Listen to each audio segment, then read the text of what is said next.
Why are you looking at me like that? I'm waiting for the other part. We're making eye contact because we're doing a podcast. No, you're each other. too scared to put your eyes out. I came out today. He's not defensive. No. Well, you.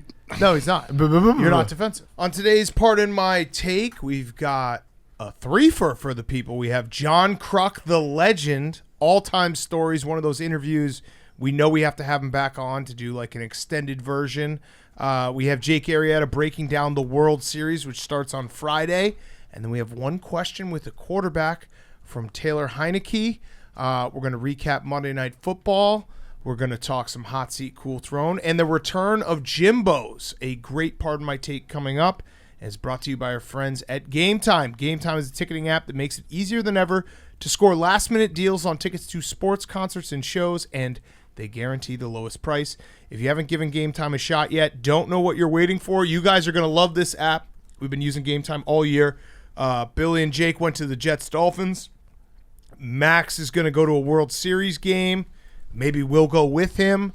It's all with the Game Time. What was that, Billy? There's a certain Patriots-Jets game. Oh, yeah. Okay. All right. We can talk divided. about that. Yeah. I'm sure we'll get into what's coming up. So it's all with the Game Time. I got to work. Download the Game Time app. Go to the account tab to create a login and redeem code PMT for $20 off your first purchase. Terms apply. Download the Game Time app. Last-minute tickets. Lowest price guaranteed. Thank you to the Game Time app, the exclusive ticketing partner of Barstool Sports. They will always get you into a game with the best prices out there. Again, download the Game Time app. Go to the account tab, create a login, and redeem code PMT for $20 off your first purchase. Terms apply. Okay, let's go.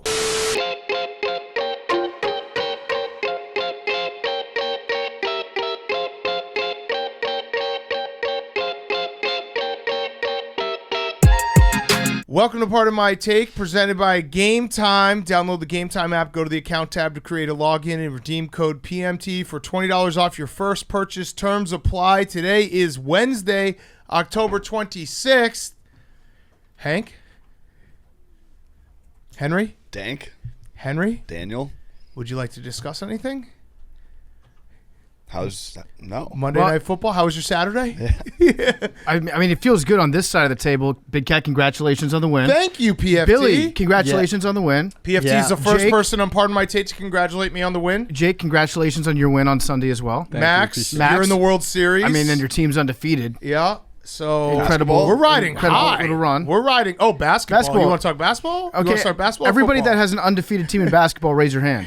Not so fast, Hank. Oh, so Monday Night Football, Bears Patriots. It was quite a game. I was thinking about it. I think it was probably my favorite Bears game that they've played since probably 2018 against the Rams on Sunday Night Football, when we almost made our good friend Jared cry because it was so cold.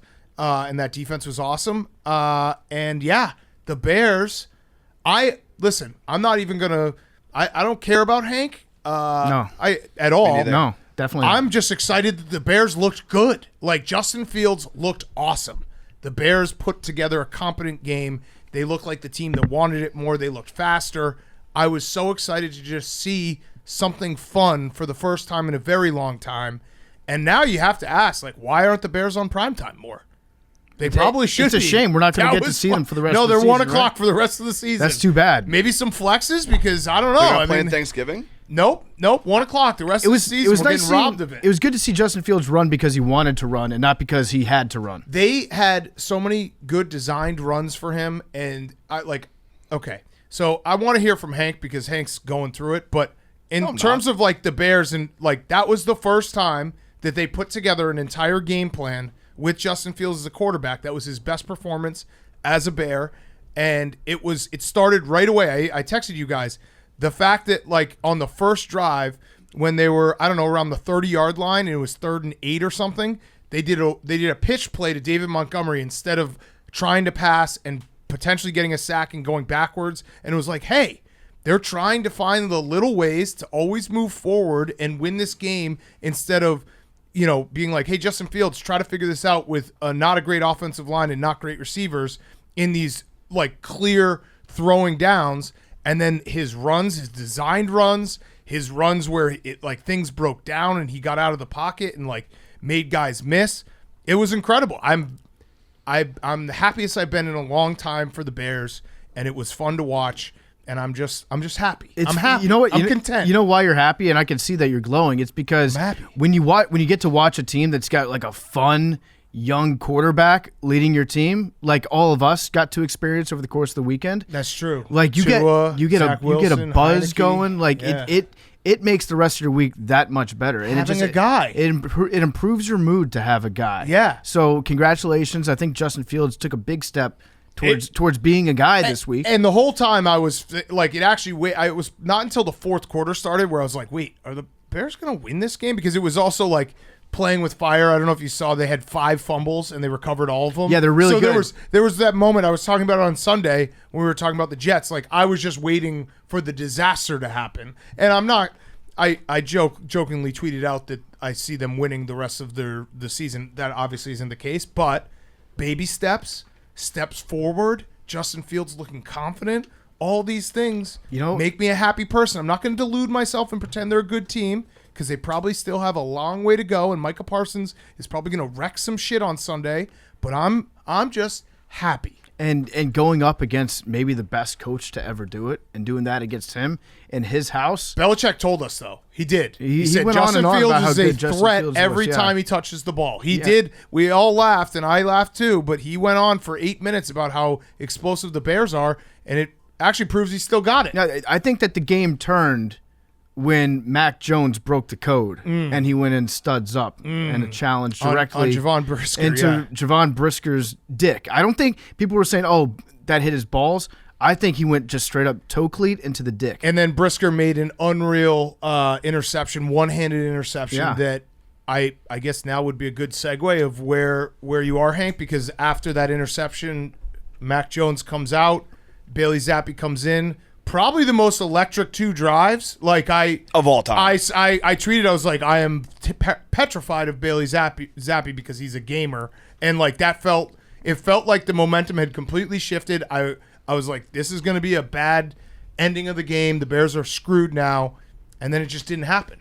I have a lot of thoughts, but I will say, when those 2 drives happened, like I cracked a couple beers. I got so excited. I was like, it's Monday night, it's raining, it's kind of just, let's watch this game. It's probably going to be ugly. Bears stink. I think Patriots aren't that good. Patriots this is what my mindset was. This is in the moment. And then here's the thing. The Patriots 2 drives fans, happened, and I was so fired up. I was like, this is fucking awesome. I don't even blame you for being like, this is holy shit, we lucked into another great quarterback right here. Because if I was a Patriots fan, I'd probably feel the same way. And even as a non-Patriots fan, I saw that happening, and I was like, good for Hank. Boston sports fans, you deserve to have a beautiful young quarterback. You guys have suffered for almost a season and a half. Do you? I feel like you got 2 half guys. And here's what I'll say. Hank, the old saying, if you have 2 quarterbacks, you don't have one. I think you've got an old saying. You've got 2 half quarterbacks. That might actually make you've got a quarter of a guy right now. I have a bone to pick with you guys. If Bailey Zappi and Mac Jones maybe got on each other's shoulders and put a trench coat, they could get into an R-rated movie. Before I get into my bone to pick with you guys, they do look almost exactly the same too. They do. It's like Bailey Zappi looks like Mac Jones with just like a little bit, like if he went to prison for a while. Like a more sinister version. What bone do you have to pick with us? I haven't even talked shit. I'm literally just happy the Bears could have done that against anyone, and I would have had the same feeling of just contentment that Justin Fields finally looked good. Before I get into that, if you will let me, okay, go ahead. Eloquate. Bone pick away. Mm-hmm. I've somehow in the past month or 2, I've joined the Sportstown beat. Like it's become, one of my main jobs, one of my main roles in life is covering sports towns and whether or not they're good or bad. I don't know how it happened, but it has happened. And everyone says I'm a homer, everyone says I'm a Pats homer, and everyone says I'm trolling other fan bases when I do it. But the fact that Patriots fans were booing Mac Jones, who played well last year, took us to the playoffs, and was a first-round draft pick, and then we're chanting for Bailey Zappi, that's a bad Sportstown move. Ooh. I did not like that at all. And if you're Mac Jones, it's like everyone loves you. I don't care who you are.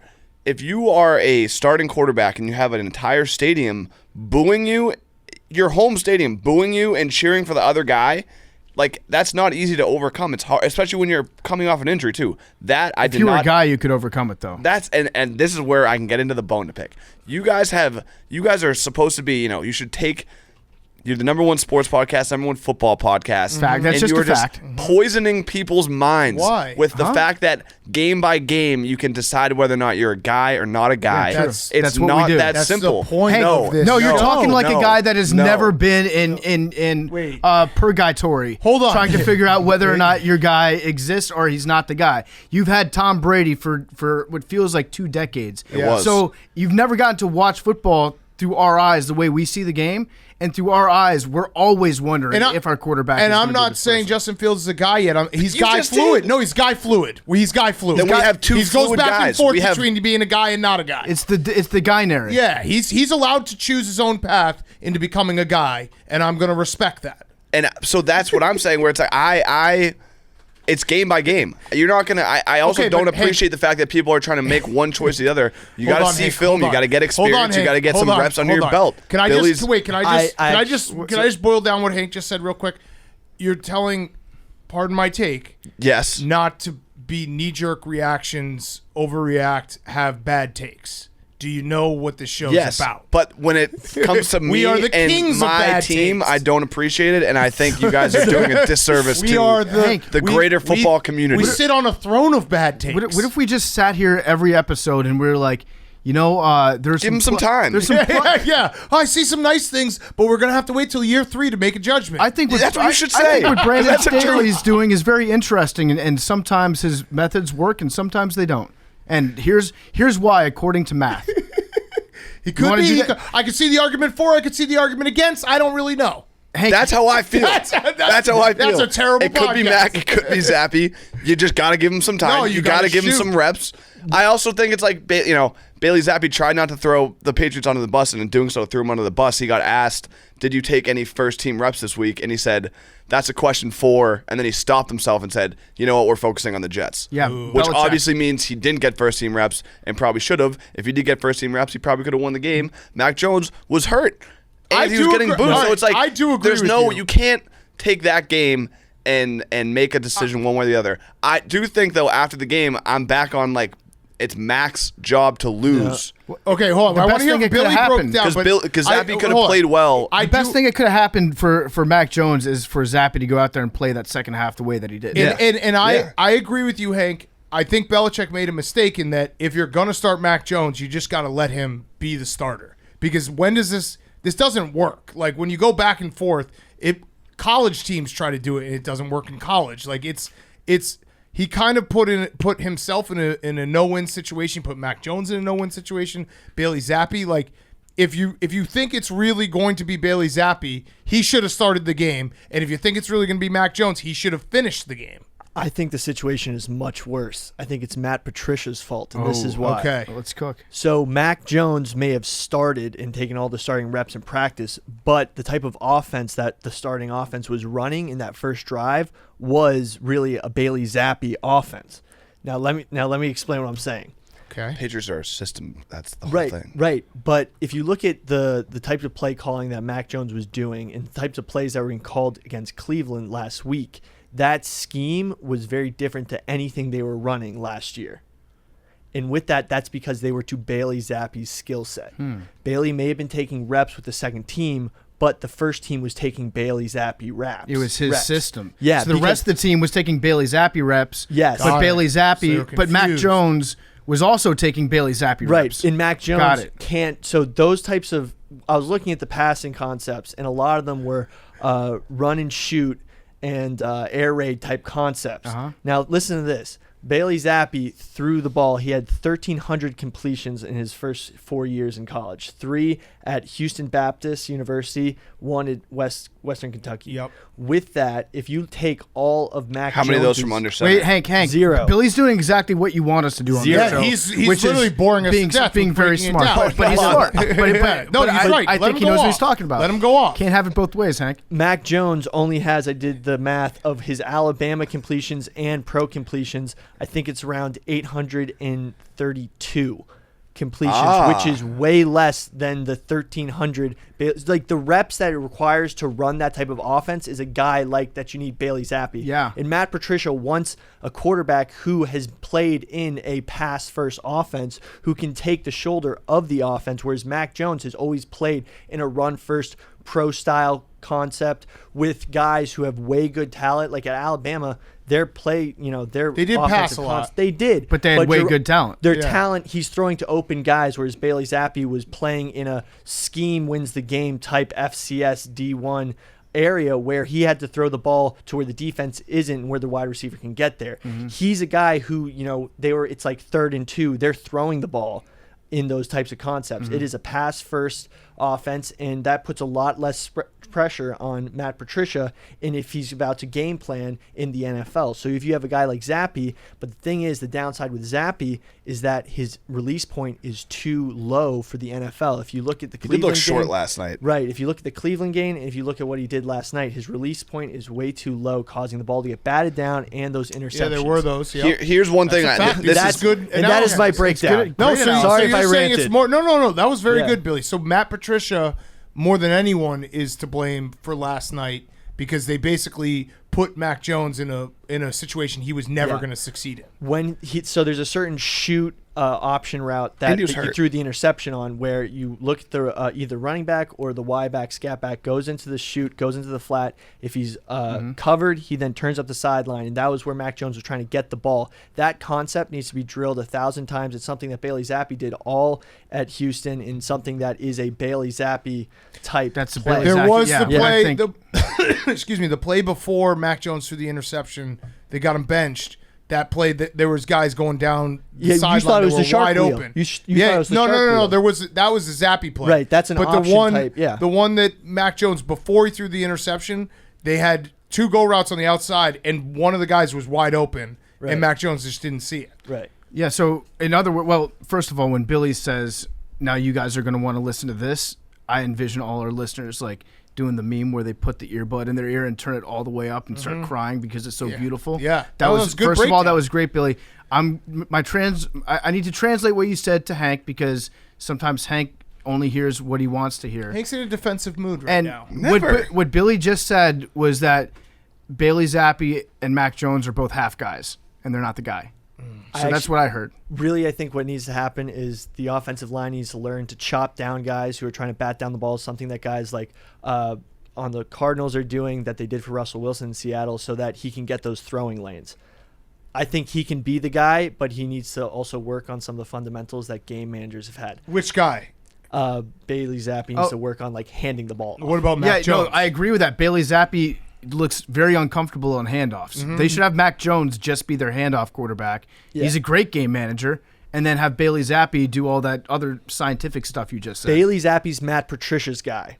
I don't know if he is the guy. So Joe Judge. I just used up all my minutes. Something where it's like, again, the mainstream media and the clickbaitaholics and the people like Big Cat and PFT, like they're just going to focus on quarterback play. But the reality of the situation is they couldn't stop fucking Billy Football if he was the quarterback of the Bears last night. They couldn't stop him. Did you call him Billy Justin Fields? Probably better. No, Justin Fields was running quarterback sweeps that were godly. They did have some designed runs. No, all right. So I'll but that's say where it's like everyone's talking about Mac Okay. Jones and Bailey Zappi, and it's You're like, let's right. talk about the games. Let's talk about the X's and O's. You're right. Let's talk Hank. about defense. The Bears. What are we doing here? The Bears look like the team that was somehow better prepared, and they looked faster and stronger. And you also had Trent Brown had like 6 penalties. So yeah, you're right. The like as a totality of the game, the Patriots did not look ready.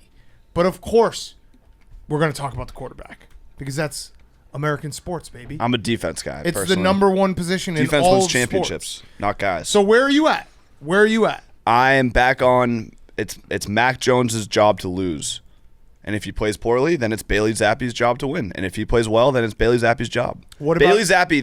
Doesn't matter that they won or lost. If he played well in the second half, I would have been like he needs to be the starter going forward. Right. Uh-huh. He showed, besides those first 2 drives, which were again. That first throw was not even a good throw. Devontae Parker just made an incredible catch. And it got tipped. Yeah. But it just the adrenaline and like the energy and obviously, again, bad sports time move to boo Mac Jones, but the energy when that play happened and those 2 drives happened was great. Everyone was fired up. But then he really showed nothing in the second half and had some bad interceptions, some bad throws. He looked short. We watched the Night in the Gambling Cave when we threw on all the old highlights. We threw on the Patrick Mahomes and Baker Mayfield college game, Oklahoma, Texas Tech. Mm-hmm. I was watching that game, and you could tell how different Pat Mahomes looked when he was like dropping back. You could just tell. I don't know what it was, what he changed, but Bailey Zappi looked like Patrick Mahomes in college. When he dropped back, he was kind of flat-footed. He just didn't really look too fluid. Something's got to change there. That's my QB analysis. Okay. He looks short and flat-footed. So you kept saying that you thought about last year. Mac Jones took you to the playoffs last year. Fact. You got to the playoffs, I think, with Mac Jones. Fact. I don't know if you could say he took you there, because there were some games where you ran the ball like every single snap except for 3. Well, it was -25 degrees. Yeah, but wind doesn't matter. But wind doesn't matter, Hank. Winning does. It does. And then once you got to the playoffs, like Mac Jones became a guy where he was ill-equipped to win against a good team in the playoffs. And now this year, Bailey Zappi has shown more flashes than Mac Jones has shown. Agreed. So he had the entire second half. Let's do a blind resume. He had the entire second half and he didn't have to even play like amazing. He just had to play decently solid, show some flashes. Yep. He showed no flashes. Showed flashes in the first half. But it was a bad throw, and it was, Okay, we're doing blind resume, okay? Bailey Zappi is the first quarterback, but he was drafted in the first round. Mac Jones is the second quarterback, but he was drafted in the 4th round? That's when we got Zappi? 4th or 5th, yeah. So if Mac Jones was drafted in the 4th round and Bailey Zappi was drafted in the 1st, which guy would you be completely behind? I'm not completely behind either of them. I would ask, who did Bailey Zappi lead the team to the playoffs last year? Western Kentucky did go to a bowl game. That is a fact. They also almost won their conference. They played UTSA in San Antonio. Tough place to play. Great game. They lost. I just think, again, it's like you guys do this, You're not going to answer the question. I'm not doing anything. Knee-jerk reaction, and the world is falling, and the world is No. rising. No. What do you think every sports show's leading with this morning? They should be talking about the defense. I'm not. So let me. I was going to ask that. Where are you at on a whole with the Patriots team? Like, you have the Jets next week. Are you worried? Yeah. Yes. Very worried. I wish we could go to the game. We work on Sundays. It's a shame. That is a shame. Otherwise, Bill, you can go. Stream. No. I know. Oh, what if we did like a competition between the two of you where you have to eat something real spicy, depending on whichever team wins? I like that a lot. I like that a lot. Billy? Now that it's my team, 100%. Okay. So are you, is this... We're going to have another complete weekend of exactly what happened 2 weeks ago, where Billy's going to freak out on all of us. Yeah. And threaten to quit. Jim Max is saying, please, for PMTV views. All right, Hank, I'll meet you halfway. The NFL is a fucking weird league. Anything can happen anytime. I went into that game last night, and I did not expect that performance from the Bears or Justin Fields, because I haven't seen it before. I saw it, and I was like, holy shit, this is awesome. I also didn't expect a Bill Belichick coach team to play that, lackadaisical maybe is the word, but they just didn't feel like they wanted it. They couldn't stop anything. But it's week to week, so you never know. So you could be back next week. We talked about it last year. We've talked about it this year. This whole realization that we're just very mediocre, and even if we somehow make the playoffs, aren't probably going to do anything is it's hard for me. It's hard. You're struggling. I don't really know. I don't really know. Where am I with the Patriots? It's we could turn it around a lot and maybe make the playoffs and then get smoked again. So this is one of those moments. This is one of those moments where you wish you were us, because I'm going to be living off of that performance from Justin Fields. He just bought, in my mind, his 5th-year option. That's how overreacting I am. And again, I don't think the Bears are a very good team, but I saw something last night that I was like, yeah, let's start running this type of offense where he's running a lot more, and it's maybe more Lamar Jackson than it is pocket passer. And Lamar's a good pocket passer, so that's not a knock on Lamar. But, use his feet. He's an electric athlete. He looked really good. It happened last year, too, when we beat the Bills in the weather doesn't matter game. And it was we beat the best team in the league. We have the best coach. We can make the playoffs and make a run. When those first 2 Zappy drives happened, it's this is something special. Where this could be a run, and then the game progresses, and you're like, no, we kind of just. It was an electric moment. It was. I was sitting there being like, I started cracking. It was one of those things where it's I started saying PS5s. Yeah. I think, Hank, that what you're slowly realizing is that Belichick isn't a magic wand for everything. And you probably going into last year, even the year before when like Cam Newton came out and he played pretty well in that first game, you're like, oh, we got Belichick. We'll be good. We can make it where he's that much better than everybody else that he can turn anything into a good player. But I think what you're discovering is that might not always be true. So on the fifth year discussion, where are we at with Mac Jones in the 5th year? I just gave Justin Fields his. He got it. Hank, honestly, if you look at Hank's not answering that question again. I'll let you know after this week. Week to week. Week to week. Yeah, you got to give him time. So one more week. We were 6 days too early. Here's another overreaction I saw last night. People being like, Bill Belichick. Also, he's not healthy. Until he's healthy, I'm really not going to be able to make a fair decision. He's got some Grayson Allen in him, though, doesn't he? Like, should we be having the discussion, like, is Mac Jones a dirty player? Because with the slide, with the studs up, and remember last year he tried to twist that one dude's ankle off? He's a little bit of a dirty guy. Competitor. Hank, looking at the last of the Patriots' offensive drives, we got a fumble, we got a punt caused from a bad down ball, another punt from a bad down ball, 2 interceptions from batted balls. If you have him running with the first team, Bailey Zappi, that fumble's not going to happen. If you have the offensive line drilling those, like trying to like hit guys low when they try to jump and swat it down, that might cause some improvement, a little pass blocking. Do you guys have Patricia's number? No. Fuck. Why? You want to call him? Yeah. Tell him to get him on the horn with Billy. Yeah, that's right. But these are all things that are just hold the phone up. But like then you're gonna have a guy who's gonna light it up, and it's not. And if he learns the run game, you're gonna have a pass first quarterback in a run first offense. You're making it. I hold my quarterbacks responsible. I don't disagree with what you're saying, but I'm not gonna just say that all those bad plays and interceptions and shit were not his fault. Right. The other thing is, there was the overreaction on Twitter last night, being like Belichick is an average coach without Tom Brady. Show me any Hall of Fame coach that didn't have great players. That's kind of what you're saying, PFT. Like, great players are more important than great coaches are great. Mm-hmm. Like Bill Belichick's the best coach of all time. Not taking anything away from him, but like choose any Hall of Fame coach. They had great players. Mm-hmm. They don't win with nobodies. That's just a fact. It's interesting because like Joe Gibbs won 3 Super Bowls with 3 different starting quarterbacks. He did, and 3 different starting running backs. That's just kind of interesting. Yeah, and one other thing I'll say is I had a lot of Chicago people jumping down my throat because the Bulls beat the Celtics, came back and won, dominated. Yeah, it's football and baseball season. Yeah, but I had a lot of people being like, ugh. Well, you did post. You did post a bet that was. Well, yeah, obviously I bet on the Celtics. Yeah, right.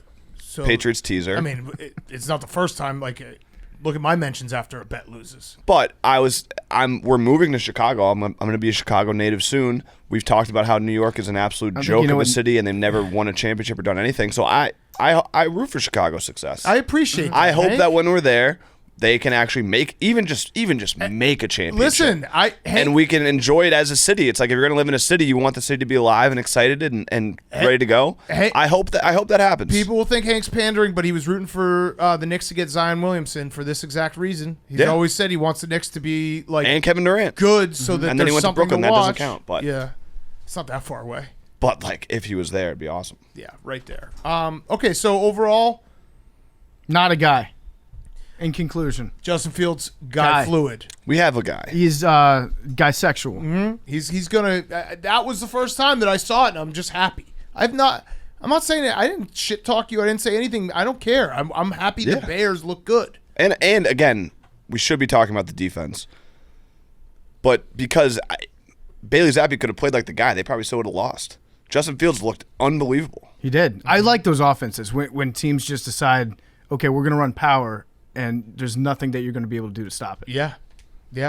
And Billy, the blocking thing is that's a great point that I wasn't thinking about. Yeah, we got to look into I think once we figure out the blocking and was it just chop blocking people? No, but like the Patriots haven't had a short quarterback in how many years? Doug Flutie. Yeah. I mean, like.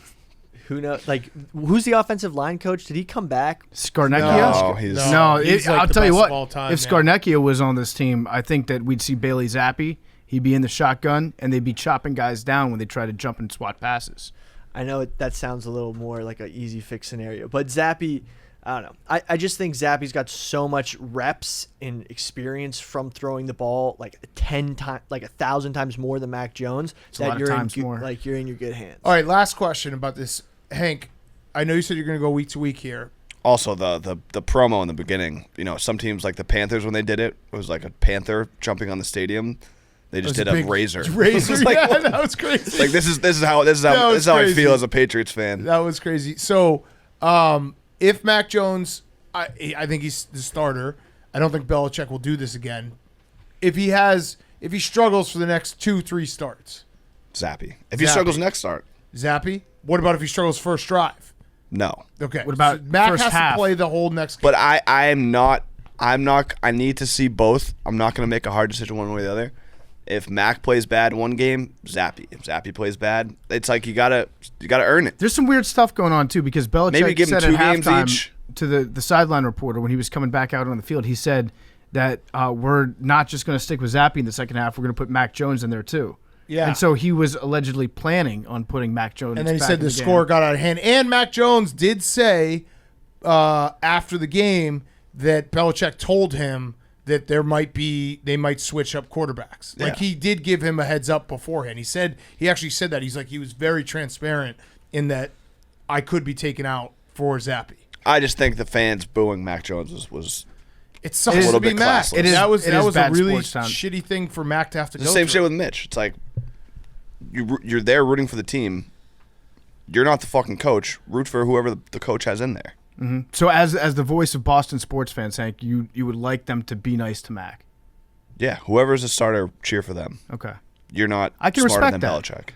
I can respect that. I like that. Okay, anything else from week 7 that we missed? We do a little college football as well. I'm trying to think. Oh, Oregon's back. That was nice. Mm-hmm. That's my big takeaway from college football. Good Oregon's job, Oregon. back. Oregon's back. Brian Kelly's back. Brian Kelly's back. Big That time. game was.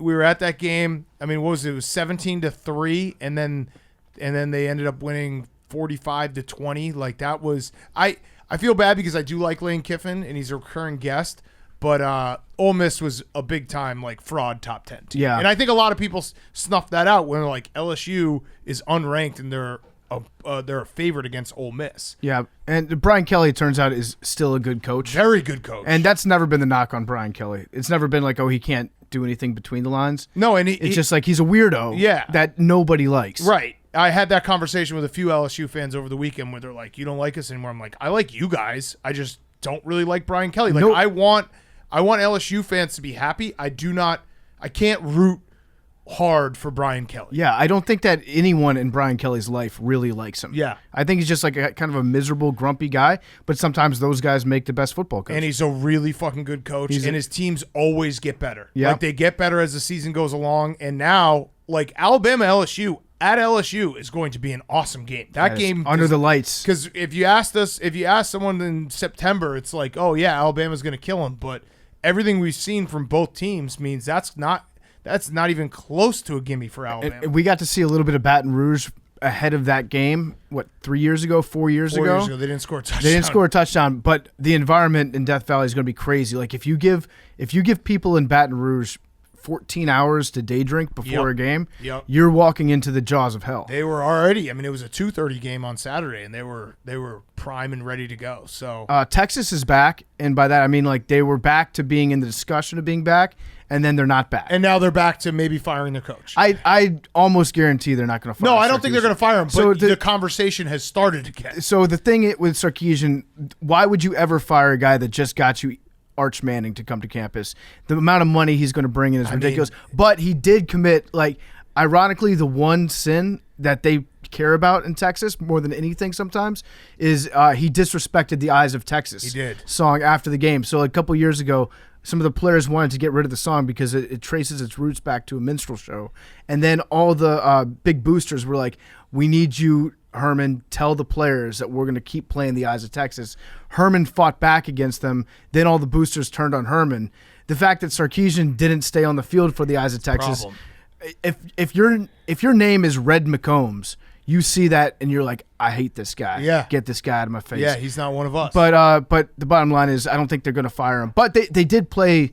Texas played good for the first, like, I don't know, 3/4 of that game. Listen, the fact that they're even like, I know it's probably not going to happen because Jimbo Fisher, it's so funny every Saturday now, his buyout just trends. And it's like, how could you feel bad for this guy? He has, I think it's $85 million if someone would have to write a check, and it's all guaranteed. So every year, I was looking at it, it was like even in like 7 years, they would still owe him like $20 million. And the record for a buyout, mind you, is $21 million. Gus Malzahn at Auburn. So like he's still 7 years away from the biggest buyout of all time. Mm-hmm. But that is falling apart fast. Yeah. They're 3-4, and Shane Beamer at South Carolina basically has like the same record as him in the SEC the last 2 years. And everyone thought Texas A&M, all the recruits and everything, and it's now with the transfer portal and NIL, like half of those guys are probably going to leave. Yep. So I would also like to acknowledge Syracuse football. Yeah, Syracuse should have won that game. They had it. They did. Very disappointing. What did our guy tweet after? Oh, Sean Tucker. Sean Tucker. I love his tweets after. He just gives an analysis the guy, of his game. whether or not he's satisfied with his performance. Pleased. Yeah, so he said, let's see, Sean Tucker, he always gives a recap of the game on his Twitter. He said, Saturday we lost our first game, Syracuse 21, Clemson 27. I'm not pleased with the outcome of the game, but now it's time to focus on winning out the rest of the season. I'm pleased with my performance, but there's more I can do, and I'm healthy.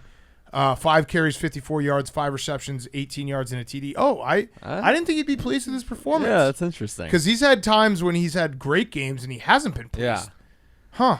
So now we've got a guy conversation going on in Clemson. Because they DJ I think that actually is a situation, though, that like DJ ended up winning because Cade Klubnik didn't look incredible. Yeah, but he looked better than DJ Uyunglele. But DJ has looked better at points this season. And I think Dabo said that DJ is still going to be the starter. He just was turning the ball over so much. But that was like weirdly, if Cade Klubnik had come in and lit the world on fire, it would have been over. Dabo actually, right after the game, Dabo said, I'm going to stop you right now. Yep. We don't have a quarterback controversy. He's Dabo's a fucking weirdo. And I'm trying to think what other big college football. JMU lost, but we didn't have our starting quarterback. Todd Centeio was out, and they waited till the last second to announce that, probably because it was homecoming weekend, and they didn't want to announce it earlier in the week because then people wouldn't go to the game. So we look like we might be in bad shape next year. Maybe it was a tad early to literally start fitting people for rings, championship rings, and banners, and planning pizza parties. But you know what? I would have still done the pizza party. I had my heart on my sleeve. So, listen, if Todd Centeio had been healthy, we probably win that game against Marshall. We probably win against Louisville this weekend or next weekend. So there's a lot of woulda, coulda, shoulda. There's no shame in it. I've started. Listen, deep down, I've started to look at how Wisconsin could somehow win the Big Ten West, which would be hard. It's a possibility. Illinois would have to lose a bunch, but Wisconsin.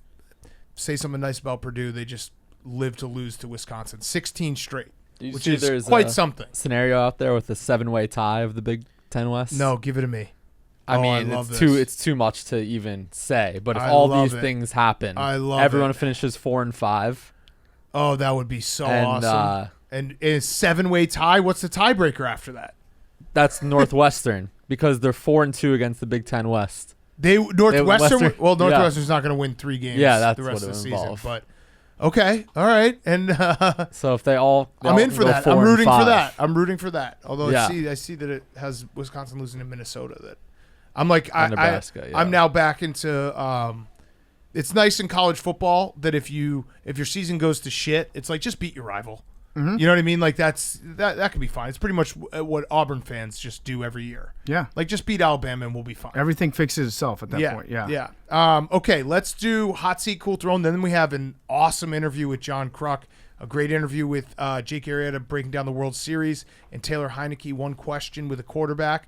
Before we get to Hot Seat, Cool Throne, Coors Light is our wonderful sponsor. Our weeks are filled with deadlines, responsibilities, and just stress in general. But it's college football season, and when the weekend hits, you've got to protect your chill. So this season, make time to chill out and catch the game at your favorite bar. And while you're at it, order an ice-cold Coors Light, the beer that's made to chill. Protect your chill this season with Coors Light. Coors Light is the beer of college football. Whether your team is a powerhouse with a record to keep or an underdog with a point to prove, one thing's for sure, It's going to be a hell of a season. Stay refreshed through all the actions with Coors Light, because no matter how your team fares after the clock runs out, a Coors Light in your hand means you're winning every time.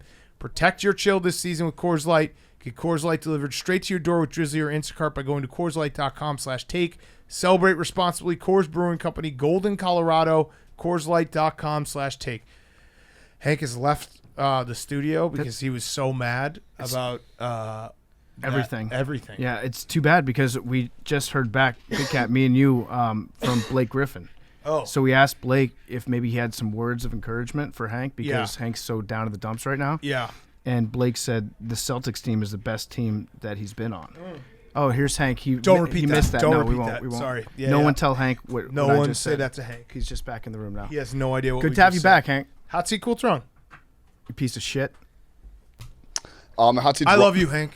Love you too. My hot seat is Rob Pelinka. Okay. Why are you looking at me like that? I'm waiting for the other part. We're making eye contact because we're doing a podcast. No, with each you're other. too scared to put your eyes out. I came out today. He's not defensive. No. Well, you. No, he's not. You're not defensive. I'm saying you're not defensive. You're just lashing out a little bit. No. He's not defensive at all. No. Okay, my mistake. You weren't lashing out. If I get attacked, I'm attacking back. I guess technically that's defensive. I'm not submissive, is what you guys want me to be. Yeah. Bonk. They came out today. The Jazz at one point were willing to trade Bogdanovich, Mike Conley, Rudy Gay, and first-round pick to the Lakers for Russell Westbrook and 2 first-round picks. Wow. And they didn't do it. Wow. That's embarrassing. So that's why would the Jazz do that? Oh, I guess they're trying to tank. Yeah, the Jazz are in a weird position, right? Where they're doing the Danny Ainge thing. They might accidentally be playing too well to tank. Spurs. Yeah. Spurs are undefeated, right? Yeah. No, the Jazz are undefeated. Spurs have lost once. They beat the Sixers, but What? Do the Sixers is have that a saying win? anything? The Jazz are just the Jazz are in a position where they're like, nobody told us that we're supposed to suck, so we're going to go out there. Well, it's because Danny Ainge hired a Celtics assistant, and he's coaching the boys up. Yeah. So Pelinka did not trade Westbrook. What was it? Kirk Goldsberry had an interesting stat the other night. It was like Russell Westbrook's shot that he took on Sunday was the first shot in something like 10 years for a player to shoot like a jump shot with a lead with less than 2 minutes left and more than 15 seconds left on the shot clock. It was, for whatever reason, I had the Trailblazers and the Hungry Dogs, so I was intently watching that game. I could not believe the way the last 2 minutes unfolded. Like, the Lakers were dominating the game. They put Westbrook in the end, and he tanked the game. Yeah. It sucks because we're not going to be able to tell the next generation that Russell Westbrook was a good player, like an awesome player at one point. No, I would retire if I were him. I would demand a trade back to Oklahoma City and play the rest of the season, get a triple-double, and retire. I would play in Tracy McGrady's one-on-one league. It is shocking. He can't shoot. When he shoots and you're like, you've played, I don't know, 50,000 hours of basketball? Yeah. And the shot thing still doesn't work? Like, that just blows my mind. I've seen some Ben Simmons stats. Ben Simmons, it's like 15 points, 17 fouls or something. 14 points, 17 fouls. Yeah. It turns out Ben Simmons. That's tough. Listen, it's the same thing. We're hoop heads here. We're Ball's Life, and what we tell you, everyone needs to remember. You can listen to all the different podcasts and all the analysis. Ball needs to go in hoop.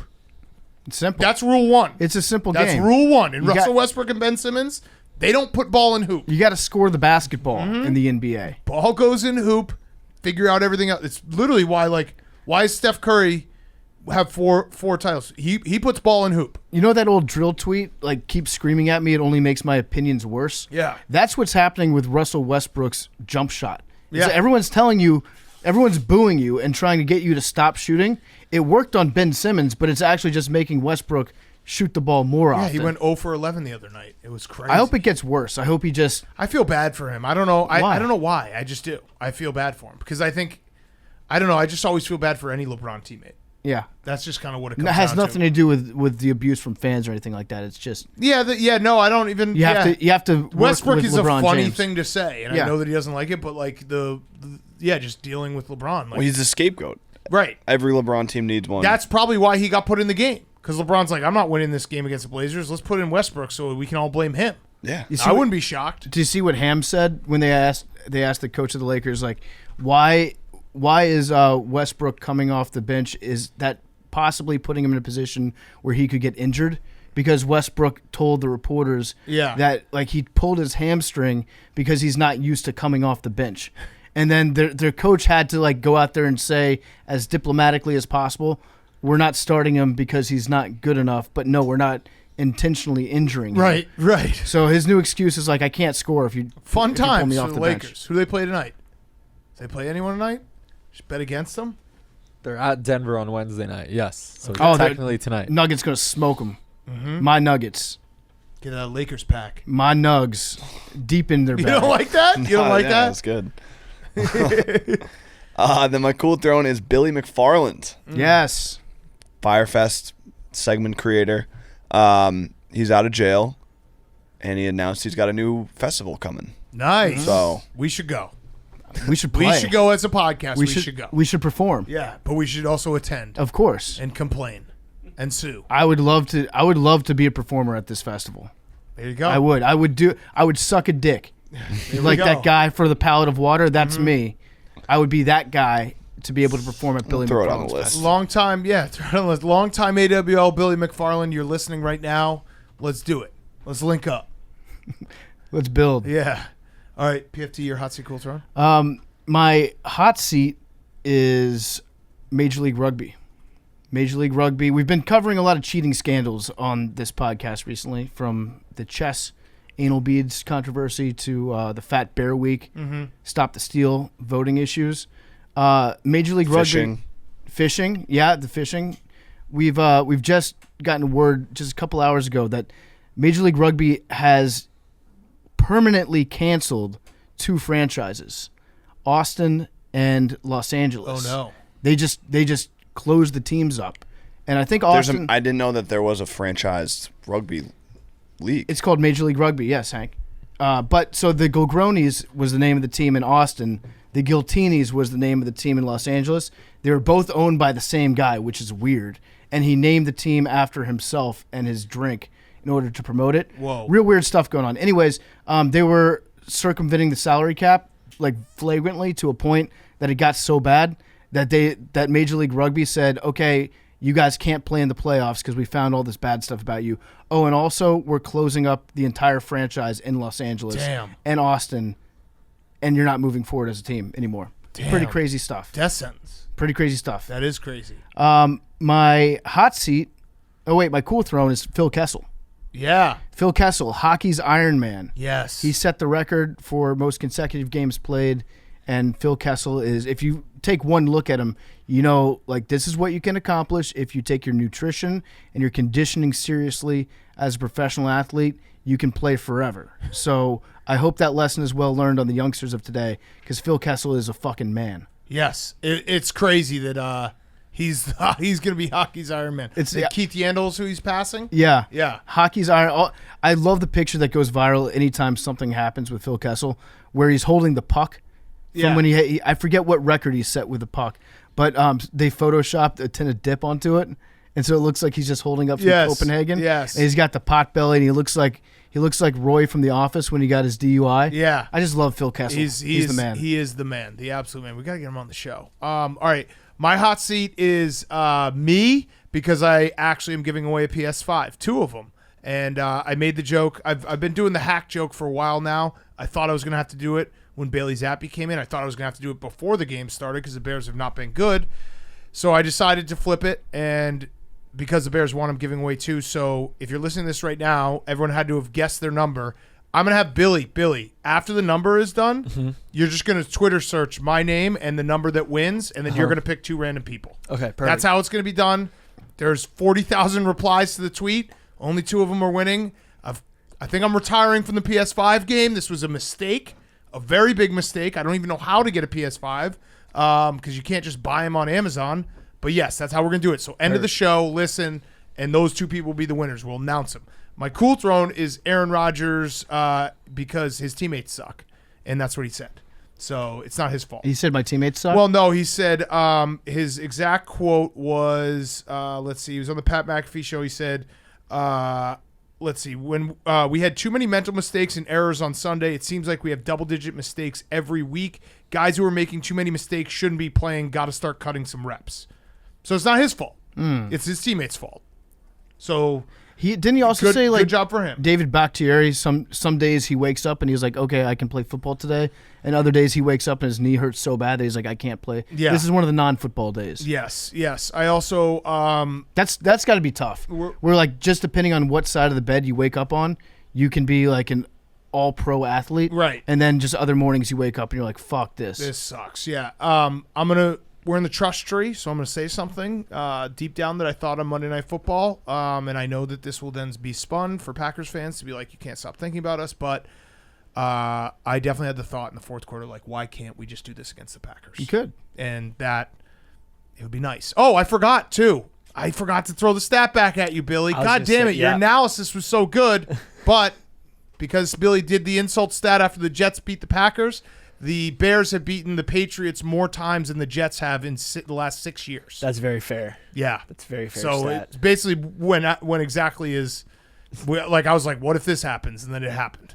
But yeah. Hopefully in 3 weeks it's a different stat, but appreciate. And I want it on the record that I'm not deluding myself to think the Bears are good. I'm just happy about Justin Fields. Very happy. He's very, I mean, the design runs. It was I'll good. tell you what, it looked good. It looked good. I'm happy. Those Bears could beat these Packers. Yeah. No. Yeah. Those Bears could beat these Packers. They could beat these Packers. Yeah. Watch out. Billy. My hot seat is Mike Evans. So there was a video of after the game against the Panthers where a official line judge gave him a piece of paper and Mike Evans wrote something on it. There was an investigation by the NFL. They thought there was an autograph-seeking scandal, some sort of weird interaction, which I didn't even know the line judges weren't allowed to get autographs. But Mike Evans is saying that the line judge was giving him giving his number to a golf pro so Mike Evans could get better at golfing. Right. Mm-hmm. It was not an autograph. It was actually perfect because they were like, no, we've done an investigation. Here's what happened. And it doesn't sound any different because it's like the ref is a Texas A&M alum and Mike Evans is a Texas A&M alum. And they were getting the college coach from Texas A&M, golfing coach, to give, like, they were trying to link up something with Texas A&M. So it's like, wait, so this is just the same as an autograph. It's basically a guy who went to the same college being like, hey, can I get your number to pass it along and do you a favor? It's better than an autograph. Yeah. He's helping him out with his golf game. Yeah. It's like a million times better. I think that what players should have to do, though, after games is they should have to sign a scorecard after a loss. Like, imagine Tom Brady, the ref walks up to him. It's like, here, you just got beaten by the Panthers, but you still have to sign off. Yeah, it's just correct. You only have 3 points. Yeah, is that correct? Yeah. Authenticate it right here. Okay. That'd be awesome. Yeah, that would be sick. Hank, are you okay? Speaking of sick. Yeah. Your voice sounds better. Thank you. Your demeanor, maybe not. I need a water. But Okay, I'll get you one. thanks, Big Cat. And my cool throne is my quarterback rankings. Yeah. Sam Ehlinger is now a starting quarterback as of this Sunday in the NFL. Yeah, good job, Billy's Billy. having a fucking Good job. show Well, right you now. know what? This is like Billy low-key snapped when the Sam Ehlinger news came out because he's like, okay, everything I've thought has been validated. So now Billy's going to be a very dangerous weapon moving forward. But- where all of his quarterback opinions are going to be gold. That's why he went off and delivered like a graduate level thesis Hold on on, Bailey though. Zappi because he's riding high off the Sam Ehlinger news. Billy, I don't want, because I told you right away yesterday, I was like, congrats, this is huge. But you know this is now, like, there's something that to be said for your quarterback rankings. Always have Sam Ehlinger and him never getting a shot. You can Right. basically be like, I was never wrong. I know. Now he has to play well. Yeah. Because if he stinks, then you are wrong. The pressure has gotten bigger. I know. I haven't really accomplished anything. The Wizard of Oz, we're either going to get the curtain pulled up and we're going to see that, okay, it was just preseason, or we're going to, You're going to be Billy, you got like super right. You got to stand behind your take. I am. No, you are. I No, am. it's just it is nice when you can be like, that guy was great, and you never have to prove one way or the other. You now, like, Sam Ehlinger is going to get a legit shot. Matt Ryan put out to pasture, which was, I think, good because it was painful to watch him. If he takes him to the playoffs, That would be if he takes them to the playoffs and the Jaguars don't go to the playoffs. Is that a dub? Yeah, that's a dub, of course. It doesn't matter. Jaguars could. If 'cause Sam the Ehlinger original- goes to the playoffs, you're in. The original take was Sam Ehlinger was a better quarterback than Trevor Lawrence. No, I don't think it matters. I think the original take was Sam Ehlinger is the best quarterback in this draft. Yeah, no, if Sam Ehlinger even looks, he won the bracket. If they finish above 500, I think you get a dub. Okay. Like I think that's where the bar is. I don't even think it's playoffs. I think if they can, they're 3-3-1 right now. If they finish the season 9-7-1. Yeah, they could go 9-7-1. No, 8-8-1. I don't think is a dub. Because that would just be status quo of Matt Ryan. But if they go 9-7-1, that's a dub for Billy. What's his WAR? His wins above Ryan. Mm-hmm. If that equals 1, then you're good. I think it'd be the most hilarious would be if they just came in and they went old school and just ran Jonathan Taylor 35 times a game and asked him to be a game manager. They make the playoffs, and then you can still claim he's a better quarterback than Trevor Lawrence. Yeah, that's what I'm hoping for. Perfect. I do think he's going to look better than Matt Ryan. Because their offensive line is not good, and Matt Ryan's running for his life, and Sam Ehlinger can actually run. It just all depends on the game plan. Yeah. If they play to his strengths, I think they have been preparing for this, coaching him up till he got to this point where they're like, okay, he's finally ready to start. That one interception by Matt Ryan was like such an old man. I think they just looked at that tape when he just threw like a 5-yard pass in the middle of the field to a Titans player, and he's like, just stop this. Stop this. I can't decide if Billy being right about Sam Ehlinger would be like the best thing for his development or the worst thing for his development. I'm rooting for him. His take. It could be very dangerous for this podcast if Billy really starts feeling himself. Well, my Bailey Zappi take from before the season has come through. I always thought he had way more experience throwing the football, literally, that I think it would impact how he does in the NFL, and that might come true. I think this is one of those situations, PFT, we need to root for Billy. And then we'll just deal with it later. And it probably would be bad, but we'll deal with it later. I could really crash and burn. I think, you could. On Sunday, Jets could lose. Sam Ehlinger could throw like 10 picks. Oh, it could be a terrible day. When does do the Pats play? Oh, and then you'd have to eat the spicy sandwich too. The Jets. Yes. So you are in. This is maybe the biggest Sunday of your life. So Zappi and the Colts play the Commanders. Yeah. Yes. So this is the biggest Sunday of your life. Zappi could play horribly. No, it's Mac Jones. It's going to be Mac. It's going to be Mac Jones. We think so. But Mac Jones, if he plays horribly, then that's good for you. No, I think I got my bets in the right place, because then if they play terribly, my Zappi take's bad, and Mac Jones is bad. Zappi gets in. Zappi's bad. That means the Jets have to win. So then they win. Either way, we're going to have a Billy parlay in the Barstool Sportsbook. Perfect. Colts and Jets to win. That would be great. Yeah. Perfect. Yeah. Okay. I agree. I think that we should encourage him along these lines, because it's like all things considered, there are much more dangerous things that Billy could become passionate about than quarterback evaluation. You know, right. like if somebody gone back in time in like 1920s and been like, Adolph, this art's pretty good. You should probably stick with that. Jake. If the Jets and Colts win, Monday's show is going to be interesting. Yeah. And it's both of your teams too. Yeah. So either way, there will be blood, which is buckle up. I'm just Bears could lose every game. It's just like I saw it once. That's all I need. I'll be committed to Justin Fields for life. Yeah. My hot seat is giving away ties.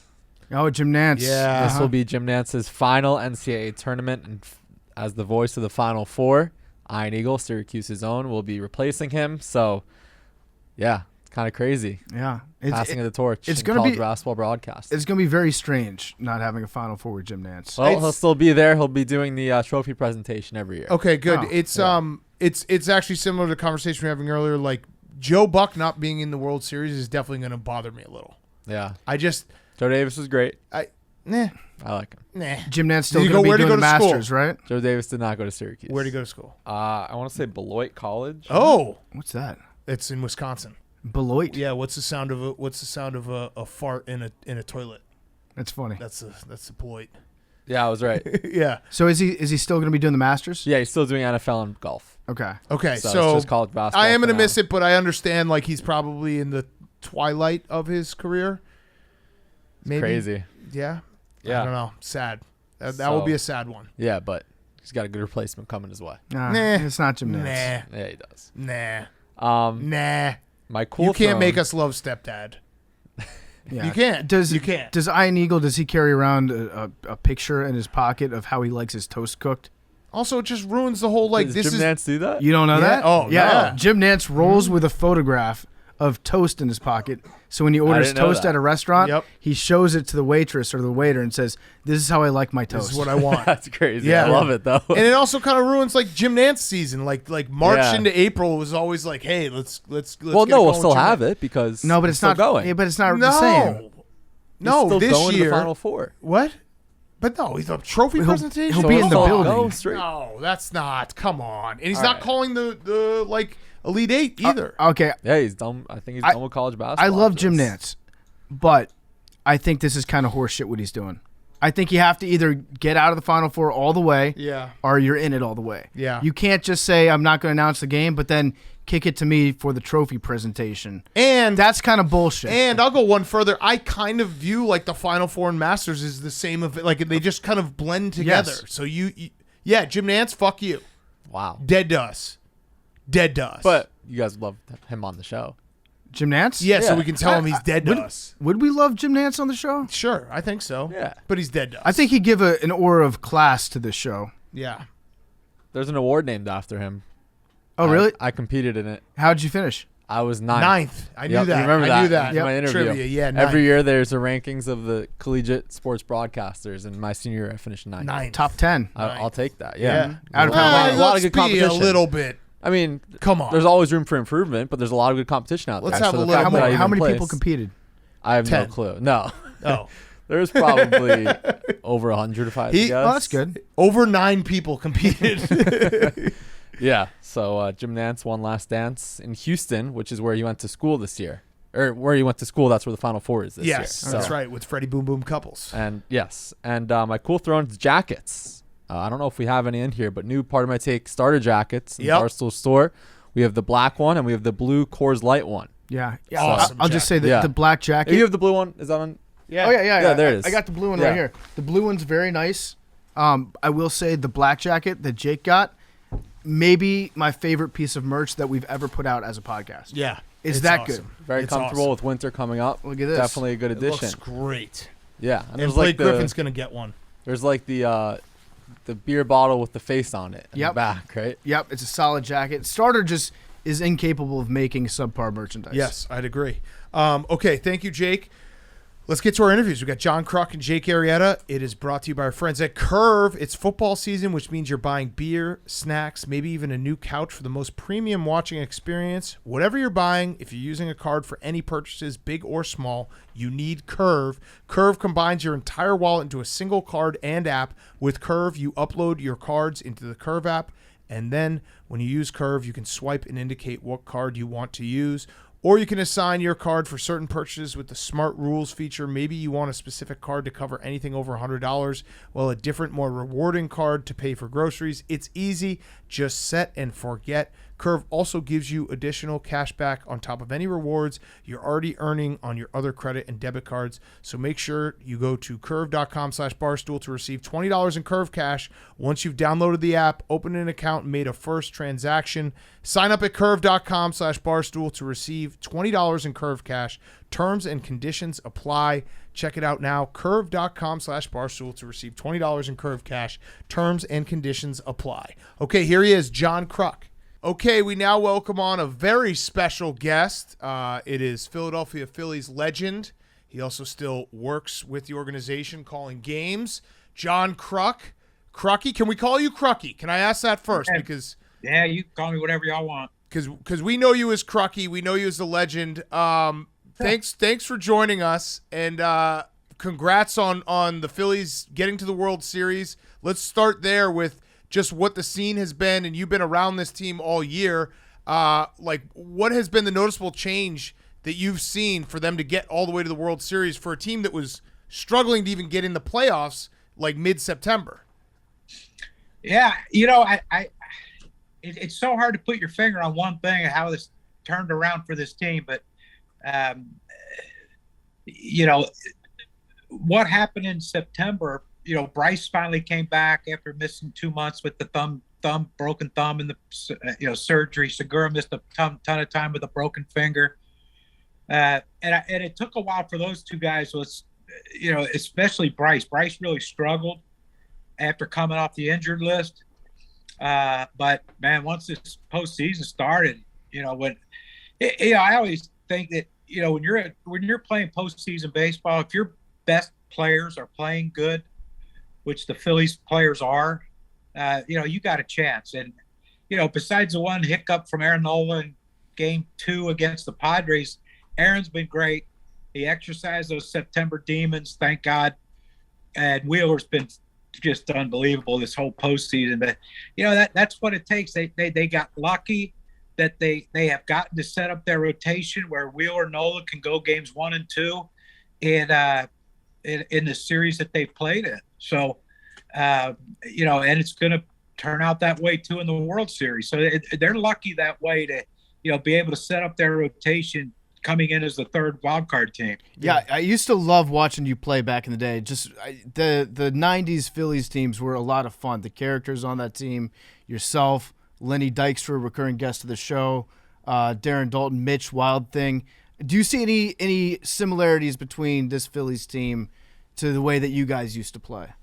Yeah, I really do. I think, we didn't have the power that this team has, but our situational hitting, our basic offensive fundamentals were better than what they have on this team currently. But what I really think turned this team around is, and I say older guys. I mean, Bryce just turned 30. I think Real Muto's just turned 30. So they're not old guys, but the young guys, the Stotts, the Veerlings, the Matons, they brought in a whole different energy for this team. And I think the older guys are feeding off these young players. Alec Boehm's another one that are feeding off these young kids' energy. And it's a wonderful thing to see because, these young kids at the bottom, they're hitting in the bottom of the lineup, but they're getting on base. They're producing. Stott and Marsh and those guys,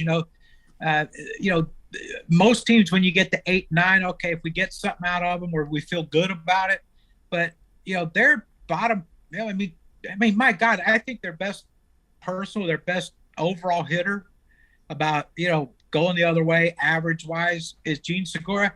He hits 8th. Yeah. So, I mean, the bottom of the lineup's done a lot, but I really think, what they call the daycare, the young kids, I think has infused some energy in these guys. And, Dave Dombrowski said something the other day about Kyle Schwarber. And he said, Kyle Schwarber, when he walked in that clubhouse, reminded me when he traded for Darren Dalton when he was with the Marlins in 97, and they ended up winning the World Series. He said when Darren Dalton walked in that room after getting a trade, he said, we had a leader. Yeah. And I think Kyle Schwarber has and he compared Kyle Schwarber to Darren. And so that's like the hugest compliment you can get. But, you didn't see it last year. You didn't see it. And I've told some of these guys, I hated watching them the last few years. They pay us to watch them. But I hated watching them as a strikeout or home run pop up. I mean, it was boring as hell. But I think Kevin Long coming in, they changed their offensive philosophy as far as, they're aggressive early. They're not taking strike 1, strike 2, and then going to battle after getting 0-2, because these pitchers are too good now. You can't just let them, when you're, especially, in this division, when you're facing the Braves and the Mets a ton like the Phillies have to, and even the Marlins, if you let those guys, if you let Scherzer, DeGrom, and Alcantara and any of the Braves pitchers, really, you let them get strike 1, you might as well walk back to the dugout and put your bat away because you're just wasting your time. They're going to eventually get you out. But I love what Kevin Long has done as far as making these guys, not making, but encouraging them to be more aggressive early in the count. And you see Bryce, Castellanos, Schwarber will take pitches, but every once in a while he'll jump that first one. And it's just more fun baseball to watch this year than it has been any other year I've been a part of this organization. So you bring up a couple years ago, and you were very vocal. I appreciate that because there's a lot of times guys who are getting paid by the organization are not going to be as vocal or as critical. Was there ever an awkward moment where someone in the clubhouse was like, "Hey, Kruk, fuck you, man. Like, what's your deal?" Or has anyone been like, "Hey, I remember a couple of years ago," or are you just maybe vindicated by everything you said? Well, I will tell you this. I've never, like Bryce and I talk a lot, and I don't think these guys. I think they understand that. Yes, they were playing boring baseball, and it was tough to watch the last few years. I've only had one guy ever say something to me about some of the things I've said, and I thought to myself, well, that's odd. I don't remember saying anything negative about this guy or whoever after a game. And come to find out, he had the wrong damn guy. And so I'm like, but no, you know what? The players know, the guys that have been around, Reese, Bryce, JT, guys that have been around a while, Aaron Nola, Zach, they know that this is the way I am. And I'm, if they don't play the game the right way, then it has to be said. I commented on Bryce this year. He hit a ball off the wall. He had to stretch it into a double, bang, bang play. They had a review. They called him safe. And I said it on the air. I said, that's not winning baseball. You got to run. You can't assume that it's going to be a home run, or you can't assume it's going to be caught. If the player catches it, that stops you, right? But you run hard till he catches it. And you know what? The next day, Bryce said, you know what? You're right. That was not the right way to prepare, a right way to play the game. And so I think these guys get it. I think, well, I'll tell you this group right now that they have on their playoff roster, these guys understand, and they're proving it. And look, they're going to make mistakes. They're going to make errors. They're going to make base running mistakes. Every team does it. But they're playing more winning baseball right now than any other time I've seen them. Yeah. Mm-hmm. Yeah. I want to talk about some of your career, if we could, for a little bit. I missed the mullet. You don't have the mullet anymore, do you? Oh, man. You know what? I had it going all summer. I didn't cut my hair. Like, I'll get the clippers and do the sides because I hate hair on my ears. And so after the season was over, I come home, and my daughter's a senior in high school. And she had her senior night for volleyball, right? So I think it was on a Thursday. And so Monday, when I got home after the season was over, she said, you got to do me a favor. And I said, yeah, whatever. What do you need? She said, there's no way you're walking me out on the court with that hair. So I had to get a haircut for her. And so it's short, but man, I had one rolling, man. It was getting there. Yeah. I mean, it was long. Like when I took a shower, you can shake your head, you can feel the water going everywhere. And I said, yeah, I'm back in the 90s, man. But man, she put a halt to that quick. It was a great looking mullet. It really was. Great mullet. That whole, everybody on that team, it was kind of like a bunch of lovable dirtbags a little bit. And you guys were really fun to watch. And I read a story earlier today about how you quit, how you decided to walk away, how you retired from baseball. You walked away on your own terms, but I wanted to hear you tell the story because I read like a 20-year-old article, and I'm not so sure that they got everything correct. Well, I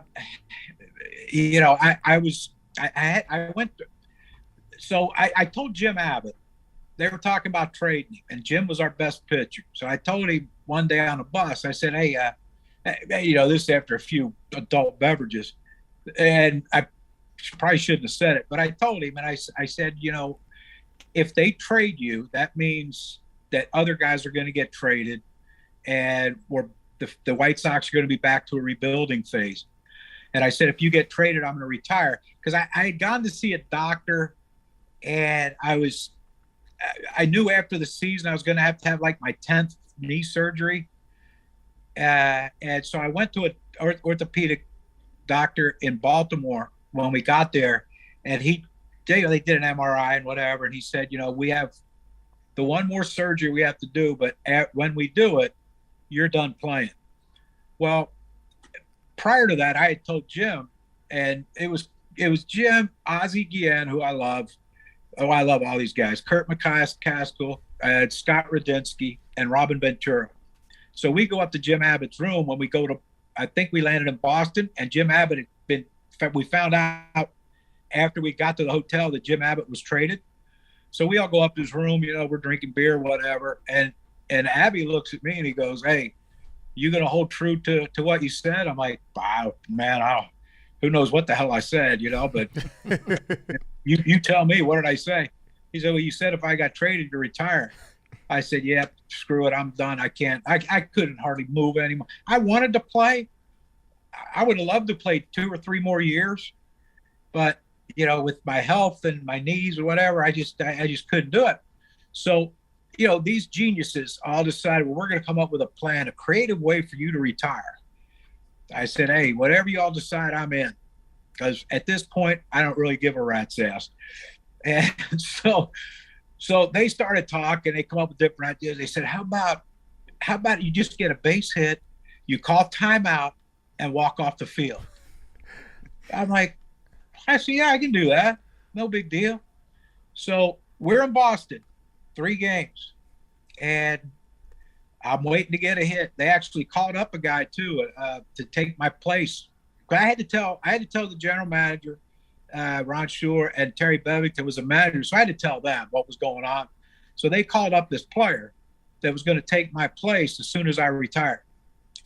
And so we're up in Boston. First game, over.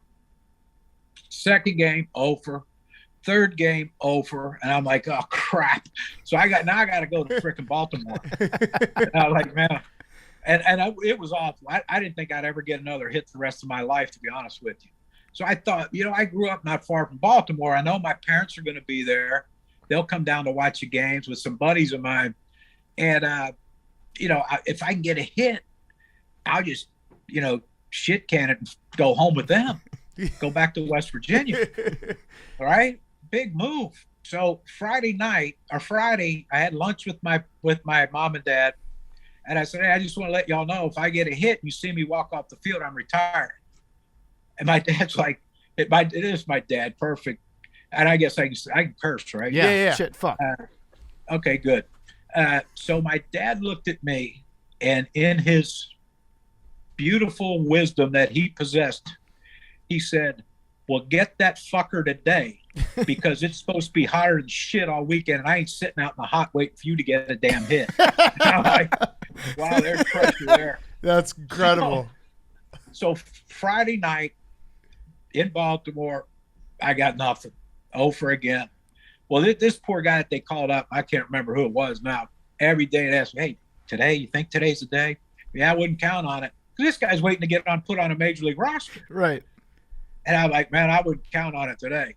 Saturday, it was so bad that Terry Bevington called me in. He goes, I can't play. You're off. He said, I'm giving you a day. He said, you'll play Sunday, though. And I'm like, oh, okay, whatever. Well, I ended up pinch hitting that night.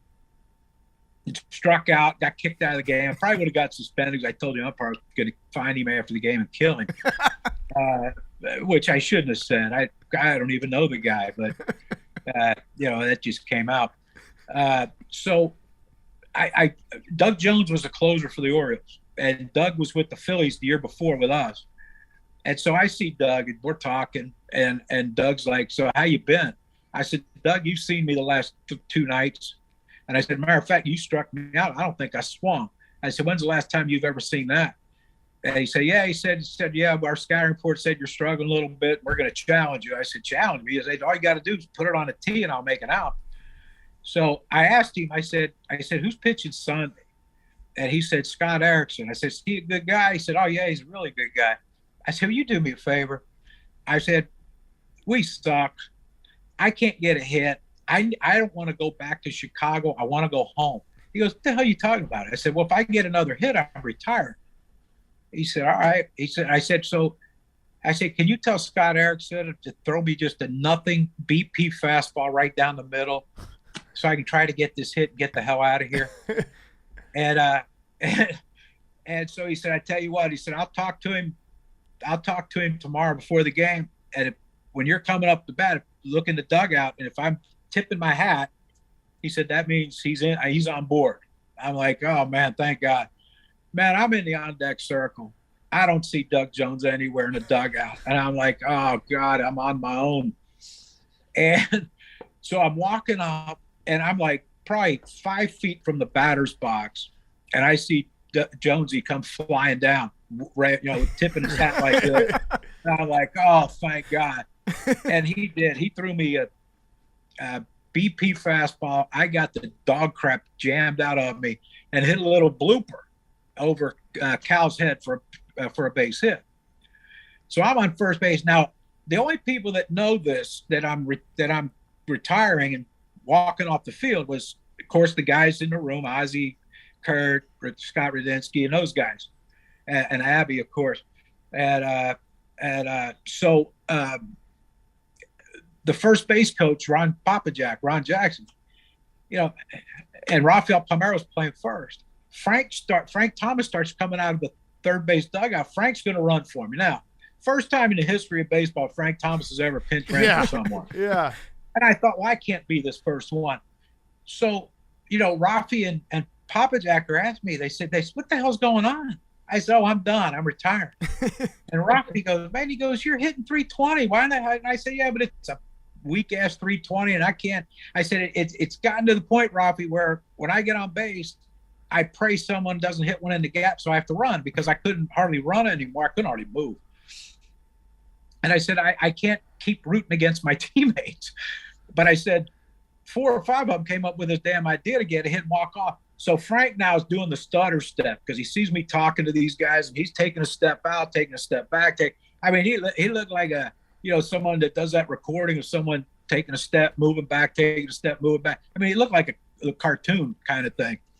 So I forget who was hitting after me, but they swung at the first pitch and got a base hit to left field. Oh. And so now I'm like, crap. Now I'm on second. And I said, well, you know what?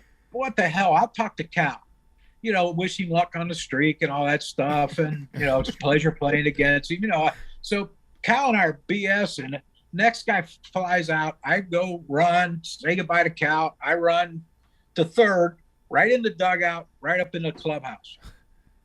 Ozzie Guillen's in there waiting for me with a bottle of champagne, because Ozzie and I came up through the Padre organization. I've known Ozzie since he was 16. I know his whole family. They call me Uncle Joe. It's Ozzie and I are so close, it's scary. And so Ozzie had a bottle of champagne, and I had a note for the media for Ozzie to give to the media after the game. And so, we toasted, and everyone says, oh, you knew you needed one hit to hit 300. I was hoping to get that damn hit in Boston and hit 301. Who gives a crap? Mm-hmm. Like, what's the difference at that point? If protecting a 300 batting average was my goal, I'd have retired in Boston. Yeah. Before I went over whatever up there. Yep. And so I drove home. So I grew up 2.5 hours from Baltimore. So I drove home. I go to my house. I turn on TV, and I'm watching the rest of the game. And our announcers are like, yeah, we don't know what happened. We know he was limping, but we haven't got a report yet. But we think it's a hamstring. No, it's a career. Yeah. I said, no, it was more than a hamstring. It was an entire body saying, screw it, I'm done. So I get about 2 weeks after all this, I get a phone call from my agent. And he says, he goes, I was away on vacation. He said, I've just checked all the box scores. He said, are you hurt? Are you on the disabled list? At the time, it was disabled list. And I said, no, why? He said, well, how come you ain't been playing? And I said, oh, crap, I forgot to tell you I'm retired. And he goes, well, isn't that something you should have ran past me? I said, you weren't going to change my mind. Yeah. That's just the way it was. But, my dad was happy because I got to hit my first at bat. It was like 100 degrees in Baltimore. And he was so happy. Like, he goes, man, I didn't want to sit there and sweat my ass off. I needed to get the fuck home. Yeah. And I'm like, so did I. Yeah. What a story. That's incredible. Yeah. That's but then here's perfect. The thing I never thought of. Here's the thing I never thought of with all these great plans. No one came up with the thought, how the hell am I going to get all my shit back from Chicago? Yeah. Yeah. So my dad's like, I asked him, I said, I got to go out to Chicago. He said, oh, what the hell, I'll go with you. So me and him, a couple of my buddies drove out to Chicago like a couple of days later, went to my apartment, a condo I had rented, got all my stuff. Actually, I had my car there too. No, I was using Ozzie's car. Ozzie gave me a truck to use. Purple with pink lights on the running board. I'm like, this salsa music. I didn't know how to turn off the freaking radio.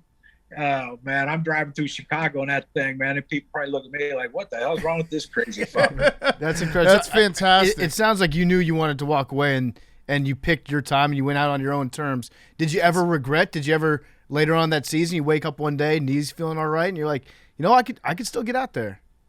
No, you know what? I actually, after I got back from Chicago retrieving all my stuff, I went back to Baltimore to get that surgery, and the doctor said, look, here's the thing, once I do it, you're done playing, you can't run anymore. And I said, shit, I couldn't run anyway, what the hell's the difference now? He said, no, he said, you're done. And he said, so you got to make a decision. Do you want to get this surgery and knowing that your career's over, or if you're thinking about coming back? I said, doc, you can do that son of a bitch today. Yeah. Because I am done playing. And you know what, the only thing I look back on and regret is I wish I would have taken better care of myself after surgery. I wish I'd have done all the rehab I was supposed to do, but I just wanted to play. Like, I had one knee surgery, and once I came off the 15-day disabled list, I was in the lineup. Yeah. Like 10 days, 12 days in, I was in AAA rehab playing on turf. Dumbest damn thing I've ever done, because my knee never got better. It just kept getting worse after that. But I just wanted to play. I didn't want to sit there and have some trainer tell me, you got to do 15 of these quad strengthening crap. And, I just wanted to go do my normal stupid stretching and go play. Yeah, I love it. And, I mean, that's why I think a lot of fans loved you so much, because you seem like the common man out there playing. I had one other question about your career, and we're going to get back to our interview with John Kruk in a second. But now, a word from our sponsor, BetterHelp. More athletes are speaking out about the importance of mental health, but you don't have to be a pro to want to be at the top of your game. Everyone needs to take care of their mental well-being, whether you're an athlete or not. Therapy is the best way to stay in peak mental shape. Therapy is for everybody. Therapy can be for you if you're going through a time of loss. I went to therapy a few years ago to help me get over some things in that nature, and it really helped. Everybody should try it. If you're thinking of giving therapy a try, BetterHelp is a great option. It's convenient, it's accessible, it's affordable, it's entirely online. You can get matched with a therapist after filling out a brief survey and switch therapists at any time. When you're ready to feel at the top of your mental health game, therapy can get you there. Visit BetterHelp.com/PMT today. Get 10% off your first month. That's BetterHelp.com/PMT and get 10% off your first month today with BetterHelp. And now, here's more John Kruk. You had a fantastic career, but you had 1 year that things didn't go so well. Oh. And I think you have the greatest excuse of all time. Your roommates were bank robbers, correct? Is that how it went? And then you essentially, the FBI approached you and was like, hey, do you know these guys? You're like, yeah, those are my roommates. And you spent the entire year worrying that your former roommates were going to come find you. Yeah, I was staying in a different hotel every night. I stayed with Randy Reddy some, because Randy and I, are like brothers. So, he was the only one on the team that I told.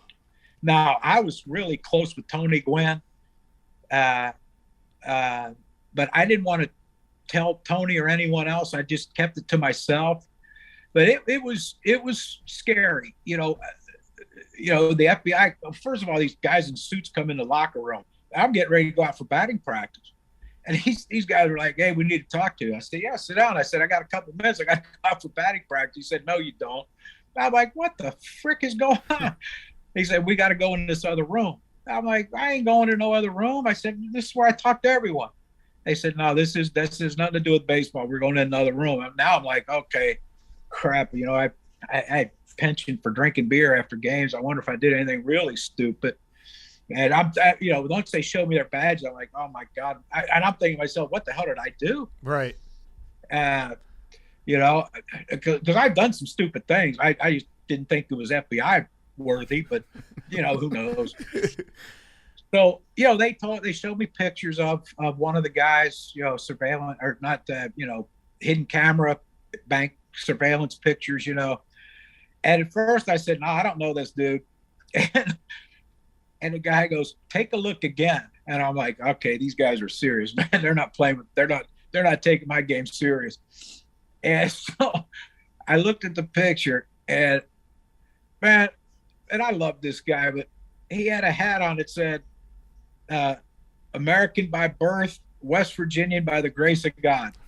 And he wore it all the time. I'm like, oh crap. I'm like, man, I can't even hide this one. So I said, yes, I do know who that is. He said, well, his girlfriend, his ex-wife, they've all identified it. I'm like, good. So I'm not the one that, ratted him out or whatever. Well, apparently someone told him that I was the one who called the FBI. I was the one who turned them in. And so the guys from the FBI are, they're calling me all the time. Did you see him? Or, when you're on the road, call us if you see him, because, we have some informants or some people that are telling us that he's looking for you and whatever. Jeez. Well, apparently they caught the one, Roy Lee Plummer, like a mile from my house in San Diego. And I was told, and of course, I never talked to him about it. I did talk to him after he was, went to trial, whatever, and was incarcerated. He called me one night or one afternoon, and we talked for a long time. And it was good to talk to him to get everything cleared up. But, he just, I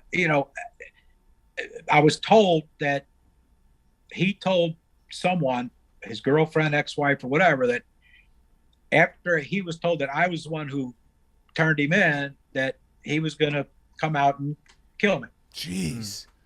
And so apparently I got a call from the FBI one day, and he said, hey, we got him. I said, oh, good. I said, where was he? Because I'm calling the FBI almost every day, having to tell them if I've seen him, if I've heard from him, whatever. And so I said, where'd you get him? He said, a mile from your house. And he had a rifle and a couple pistols in his car. And I knew he carried, because, my God, I've known him my whole life. Well, he's a bank robber too. So yeah, of course he did. Yeah. But, he was such an upstanding citizen back where we grew up. He's Sunday school teacher. He had his own insurance business.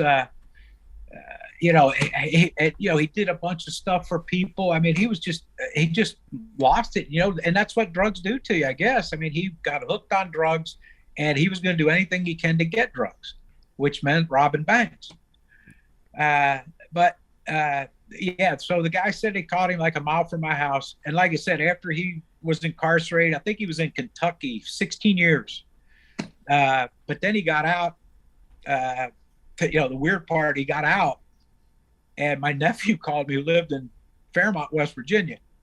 And he said, hey, because you're never going to believe who I met at the bank today. I said, oh, no. No way. He said, I met Roy Lee Plummer's wife. And I'm like, where'd you meet her?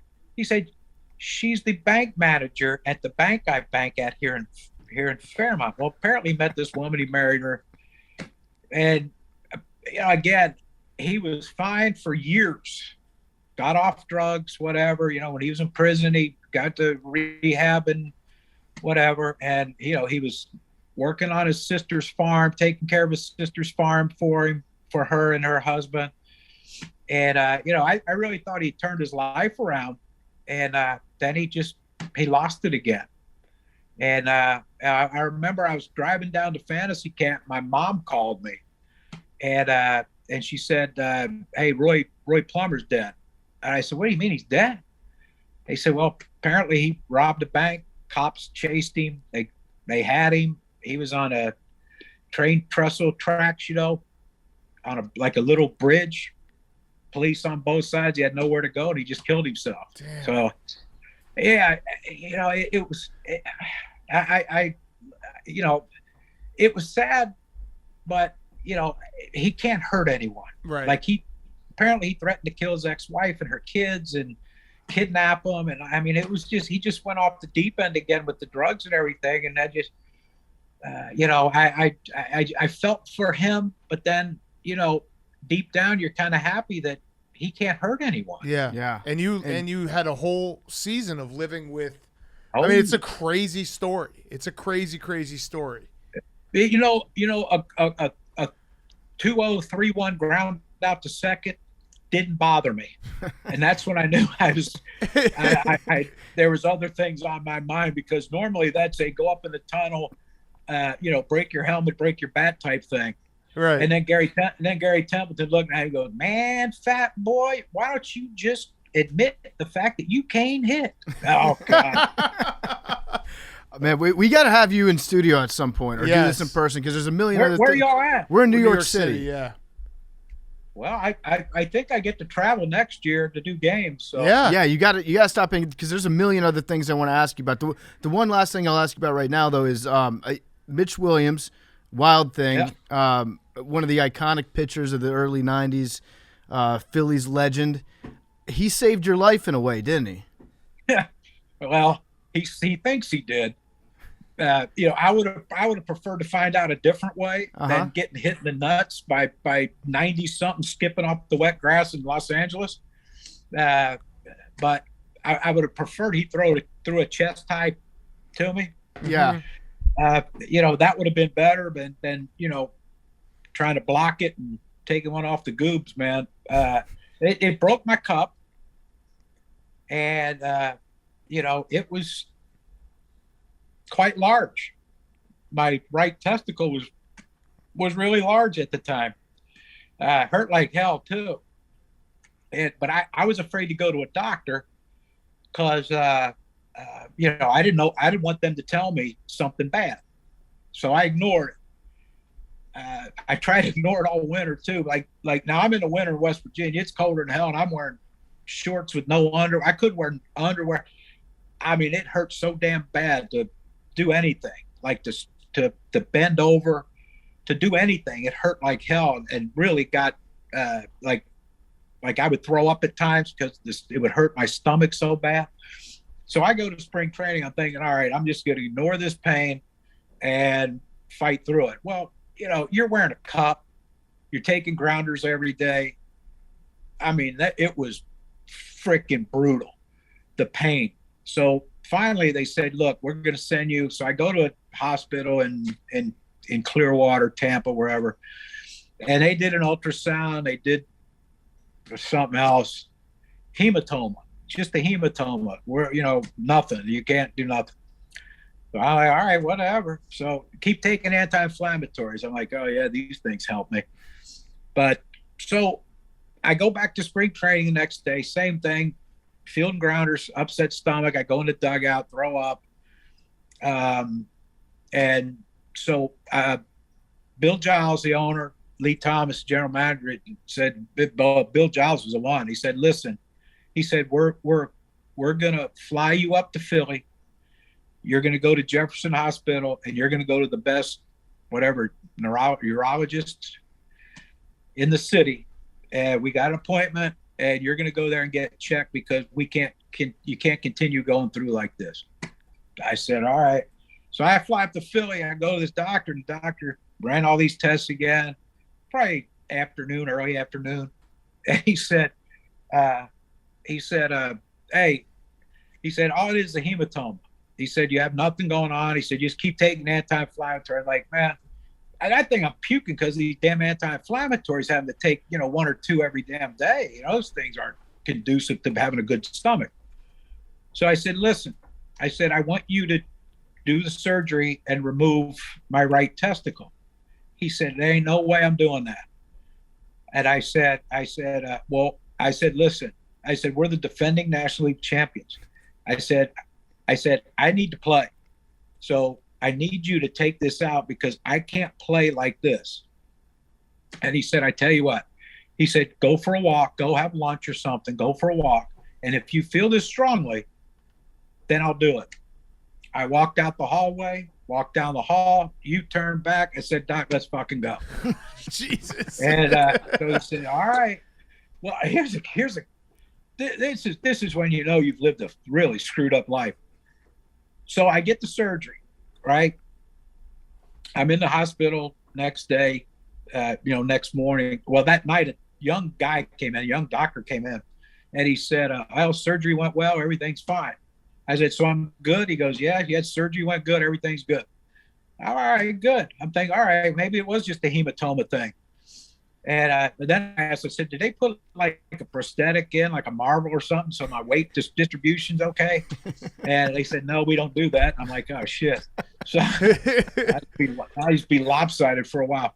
So I figured this out. So the next morning, the nurse comes in and she starts to wheel me out of the room. And I'm like, I said, excuse me, where are we going? She said, oh, we got to do a lymphangiogram to see if the cancer spread. I'm like, what? They say, yeah, we got to see if the cancer spread. I said, now what cancer would that be? They said, well, you have testicular cancer. When we ran a test on your testicle, you have cancer. Jeez. And I'm like, holy shit. So, and I said, why didn't that doctor last night tell me? He said, oh my God. He said, he's young. He's a big Phillies fan. And he was afraid to tell you. Oh. I'm like, what the hell was I going to do? Jump up and punch him? Yeah. Like it's your fault that I have cancer? I mean, come on. So anyway, so what they do, they cut the top of your feet, they pull up a blood vessel, and they shoot dye in the blood vessel. It goes up through your body to see if the cancer spread. So now both my feet are cut open. I had a pair of running shoes. I had to cut the tongue out just so I could wear shoes. Because like the hotel that the Phillies put me up in was only like a couple blocks from the hospital. So I would walk to the hospital, get my treatments 5 days a week, and then walk back to the hospital, or walk back to the hotel, throw up and all that crap, and basically lay down and sleep the rest of the day. And the first night after I got back to the hotel, after they did this lymphangiogram, they cut both feet open. I mean, they cut them open from one side to the other. So there's, it's probably, well, I'm trying to look at it now. It's probably like a 4 or 5 inch scar on my foot. The first night I'm in the hotel. Now, Bill Giles, I love Bill Giles. Bill put me up in the suite, up in the top floor, beautiful suite. And, I was there for 30 damn days. That got to cost him a fortune, but I was very appreciative. And like I need a suite. All I did was watch TV, lay in the bed, and go puke. So I had everything I needed in a regular room. But the suite, I guess, let's make a little further walk to the bathroom. But I was appreciative anyway. First damn night, kitchen fire. I had to walk all the way down them steps after just getting my feet cut open. Jeez. I looked down at my feet, and I told you I cut the tongues out of my shoes. I didn't have socks on. And I was looking down, and both shoes are covered in blood, ripped open the stitches, walking down the step. So I'm like, well, I don't know how long I'm going to be here, but I walked back to the hospital, walked in the emergency room. Luckily, someone recognized me, doctor, the nurse, the emergency room. And he said, what's going on? I said, I think I need to get restitched. And they looked down, they're like, oh my God. They say, yeah, we got to do that. So luckily they restitched them, and everything was fine after that. But yeah, it was good. It's crazy, man. You had the right, nut. Yeah. You had the right thought, which was like your body was telling you something's wrong. And even though the doctors are saying like, hey, it looks like it might just be a bruise, you were like, I will literally give my right nut to play baseball. Yeah. Well, yeah. Yeah. You're trying to like make it sound like maybe not, but yes. That's what you said. Yes. You're like, we're the defending NL champions. Well, yeah. I mean, there was no way I could have played that way. There's no way.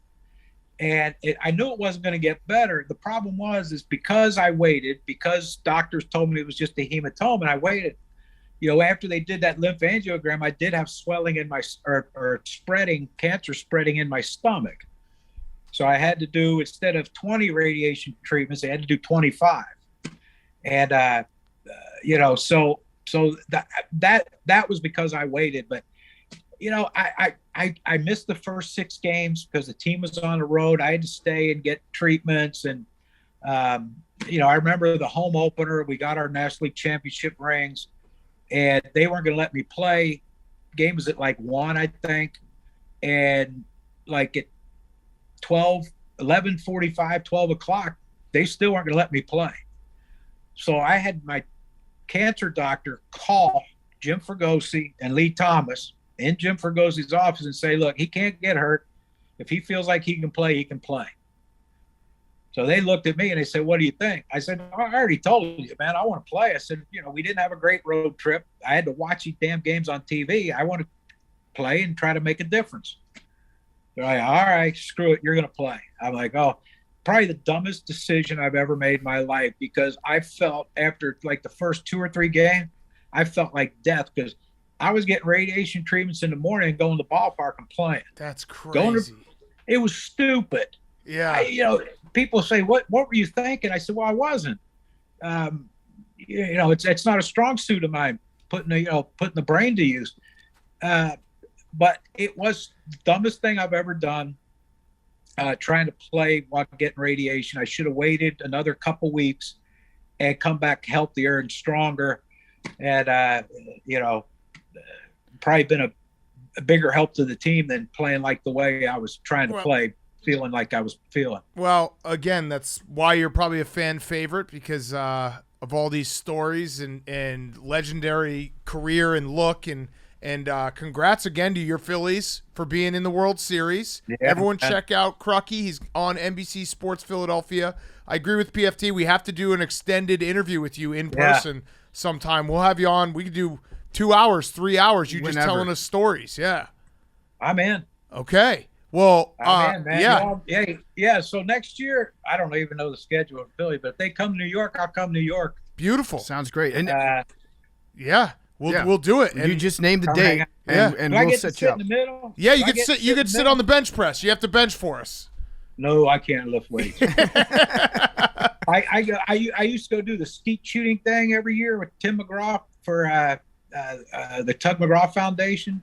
We used to go to Nashville and do a skeet shooting.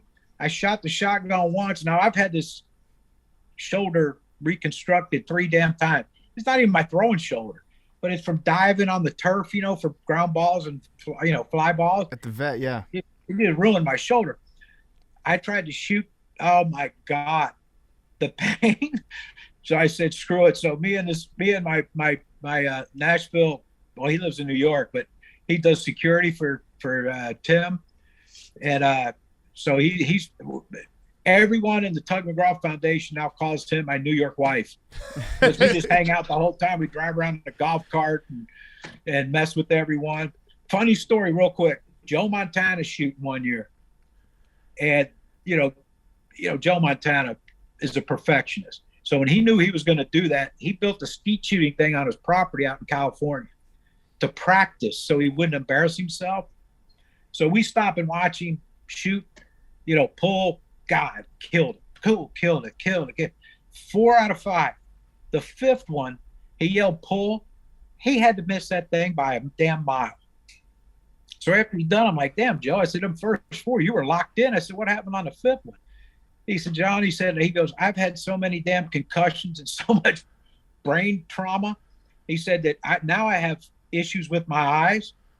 He said, and every once in a while, he said, and so if I'm looking straight to where the skeet is, the clay pigeon, he said, if I'm looking straight at that, he said, sometimes my eyes will just dart to the right.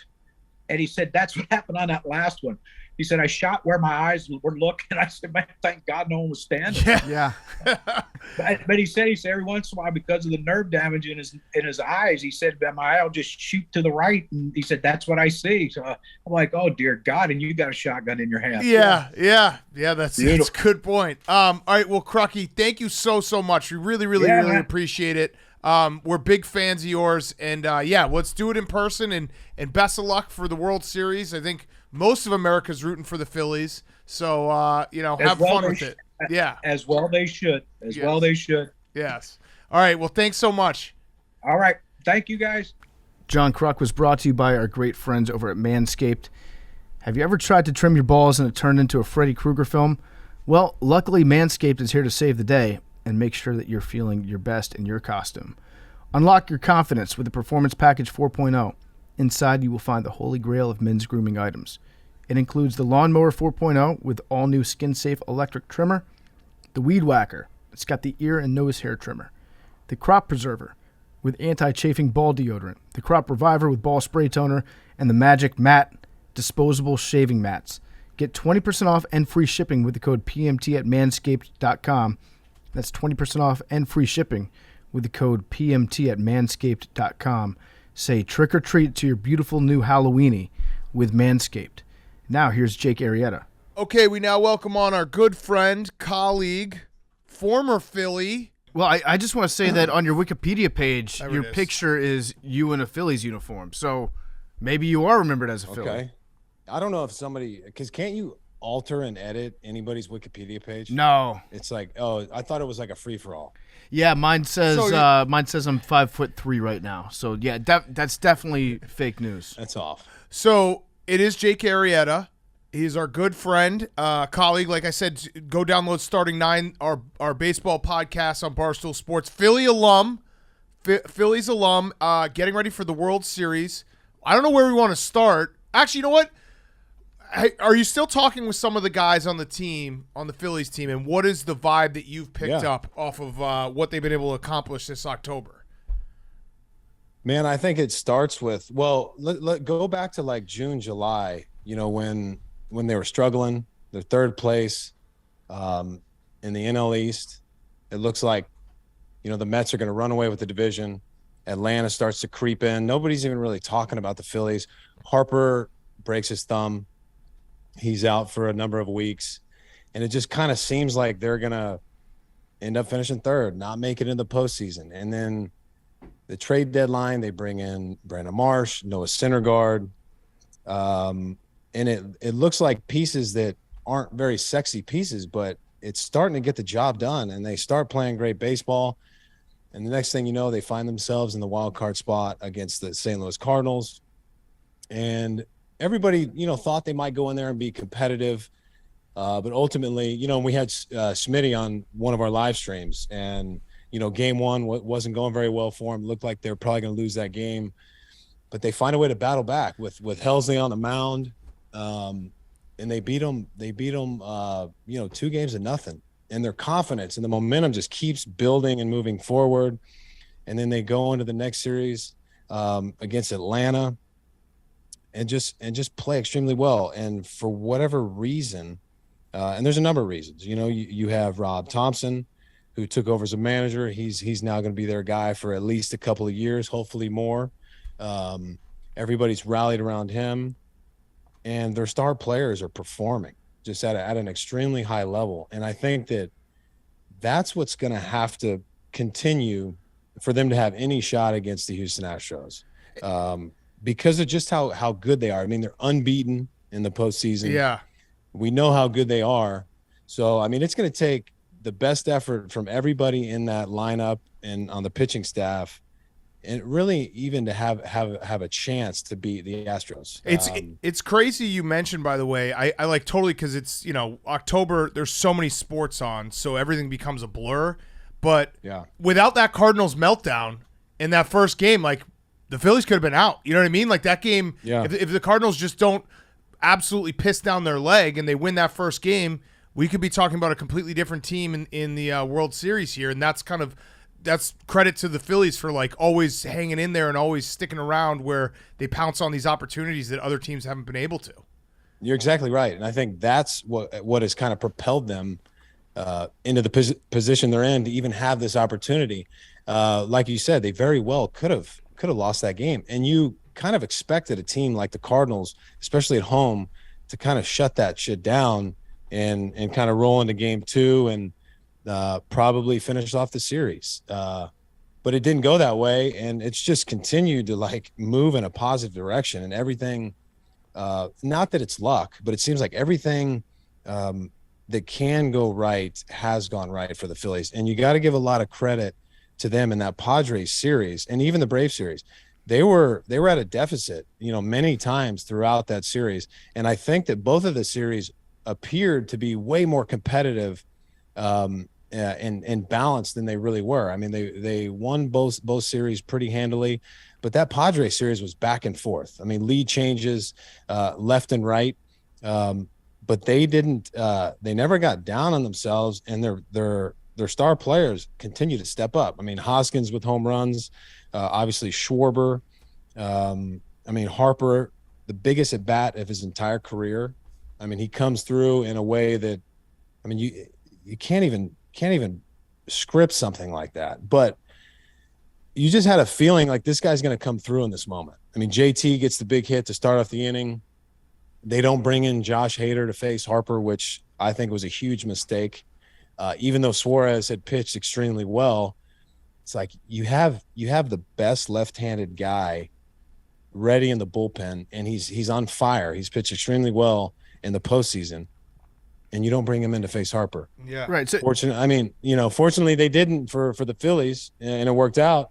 But that at bat, if you just go through it, I think there was some things that, I mean, it started out pretty well. You got a fastball down and away, he swings and misses.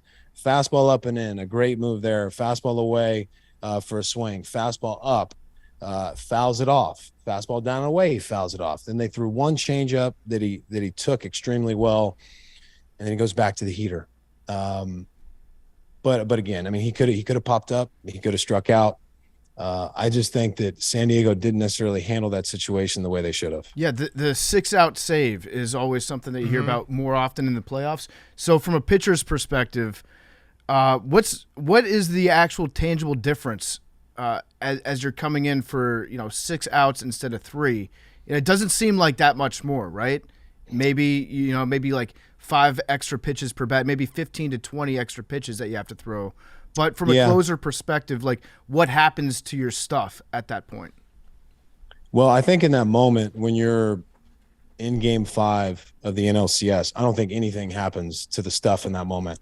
And if you look at the way that we used Aroldis Chapman in 2016 when we traded for him, I mean, we threw him multiple innings many times. And because we had to, we needed to.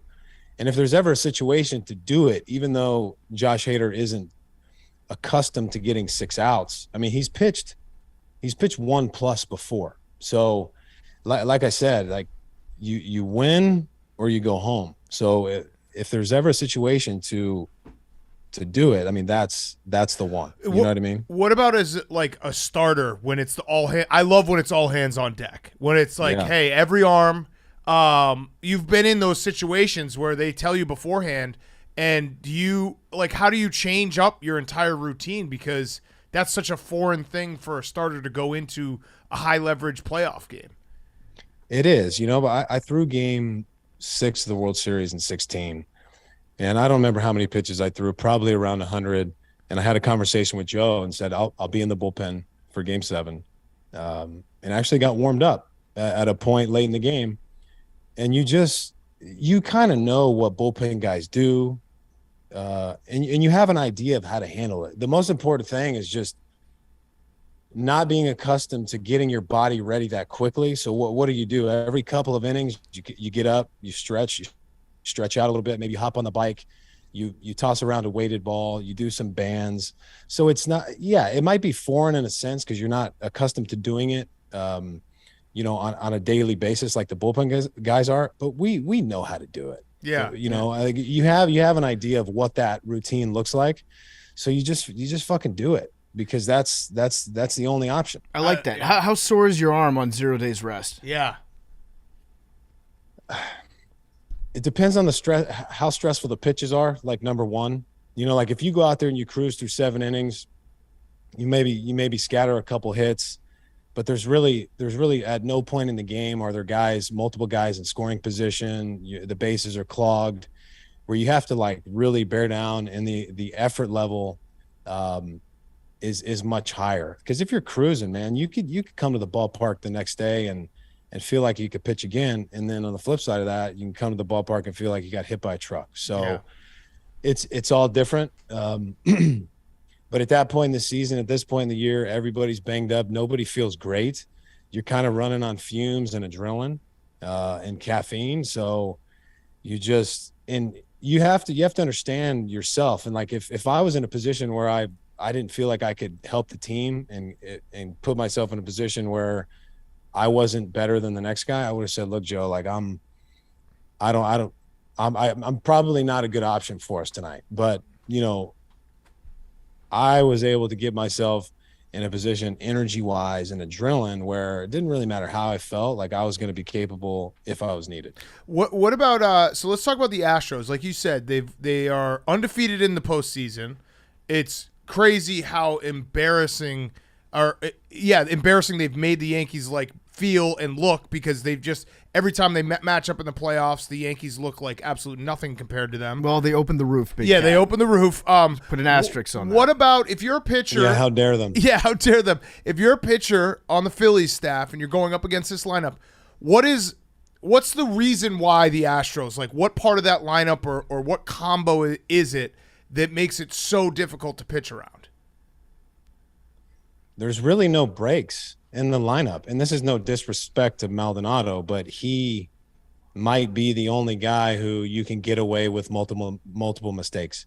And he was, the reason they drove in the first run in one of those games. Chaz McCormick, got on base, who's another guy who's elevating his game in the postseason.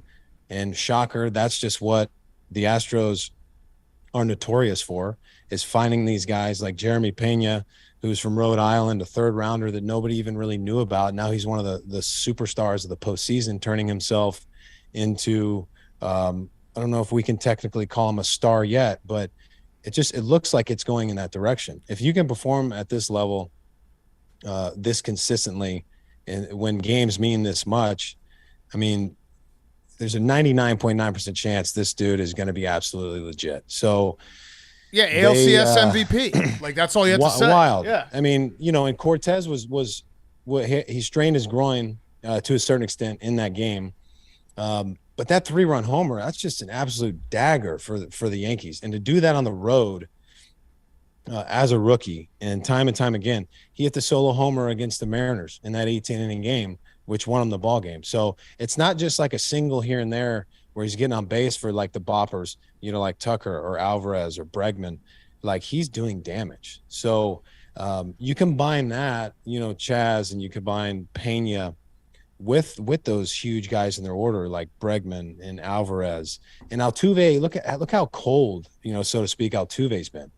And to have a guy like that who's, one of your best players over the last 6 or 7 years, I mean, it doesn't even matter. Yeah. Because they have so many other guys who are producing. So the Phillies, the pitching depth and experience is the Astros' advantage in this series.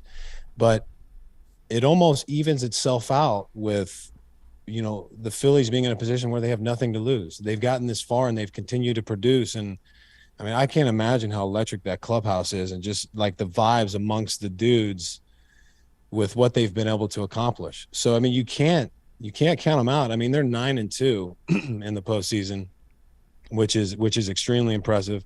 They're hitting a ton of home runs.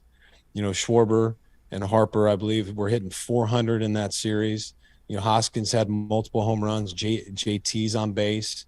A lot. Segura is having incredible at bats. Alec Boehm is swinging the bat very well. I mean, just up and down the lineup. Bryson Stott. So the supporting cast, on both sides is a big reason why these teams are both in the position they're in. Yeah, the Phillies, you can look at them and be like, this is a scrappy team. I like watching them play for each other. But they also have stars. Like, they're made up of some really, really good, like, brand name, household name baseball players. But they seem to be, I don't know if I just haven't watched as much of the Astros as I have about watching the Phillies this postseason. But the Phillies, they seem to have like a little bit of shit to them, that like they're playing as a team. And I was talking to Max before we started recording this, but with baseball, it's inherently an individual sport.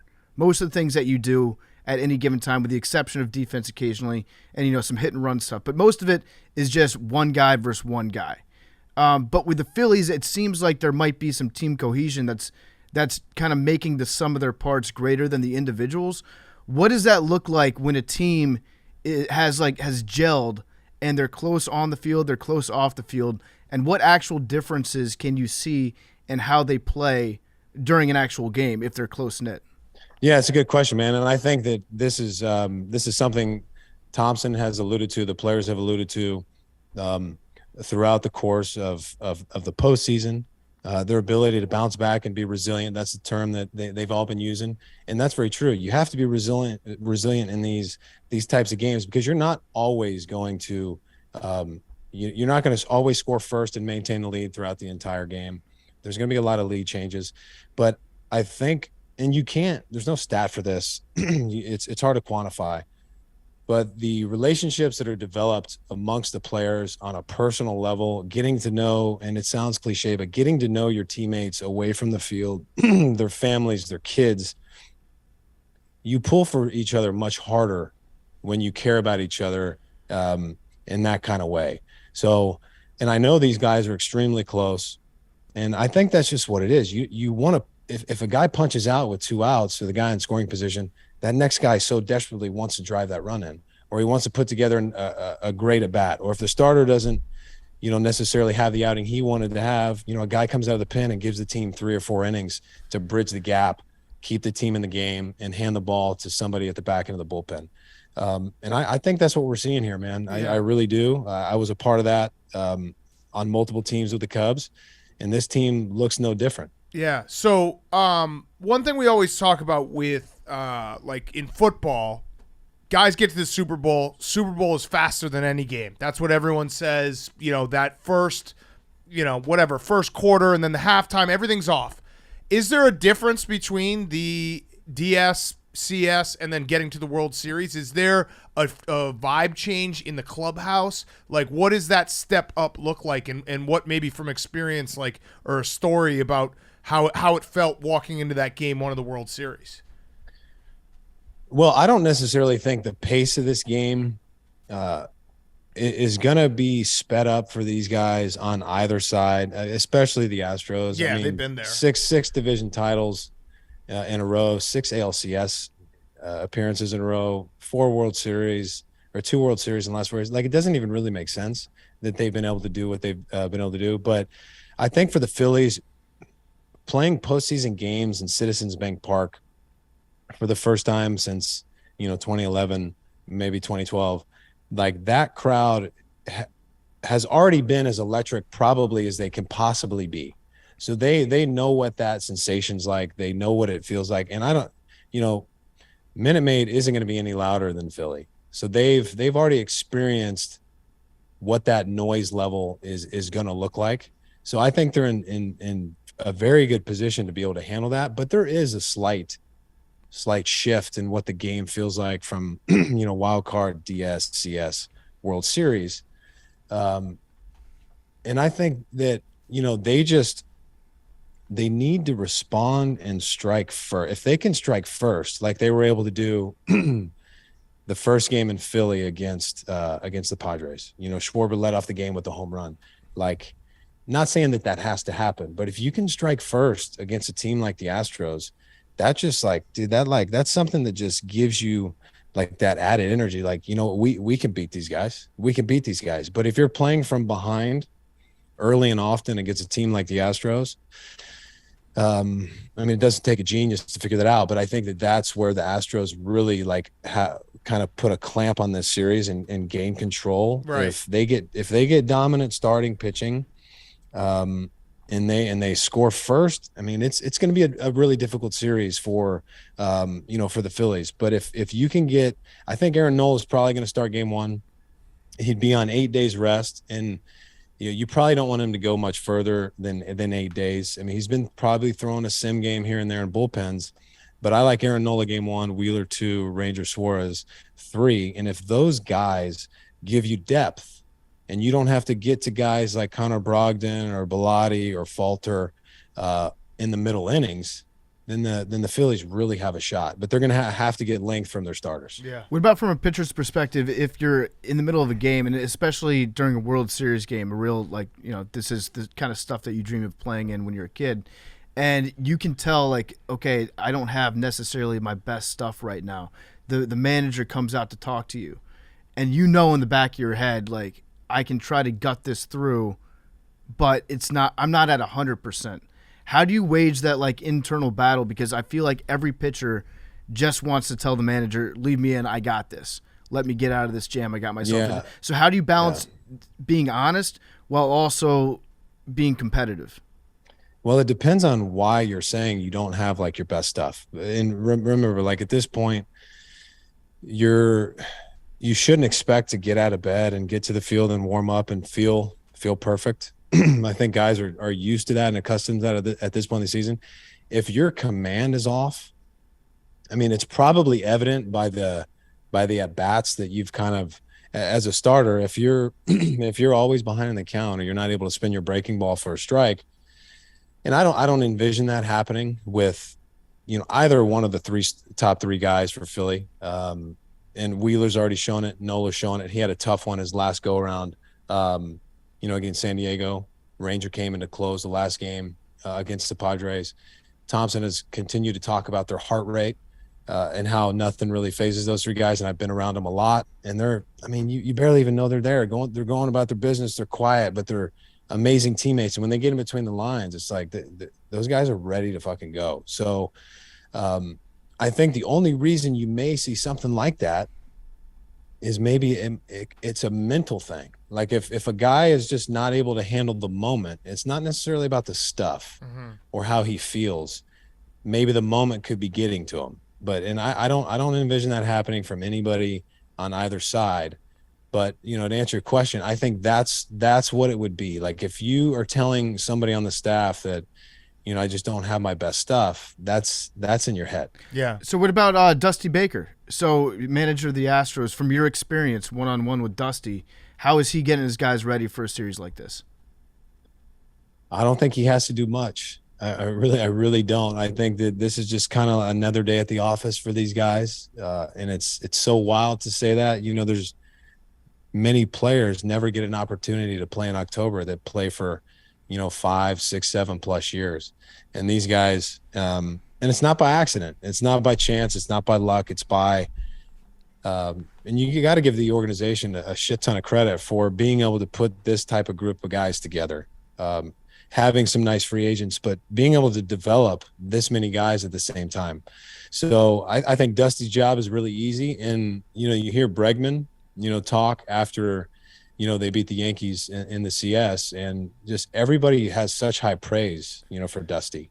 And they want to win this for him. I think he's the most winning manager to not have a World Series appearance or World Series win. Yeah.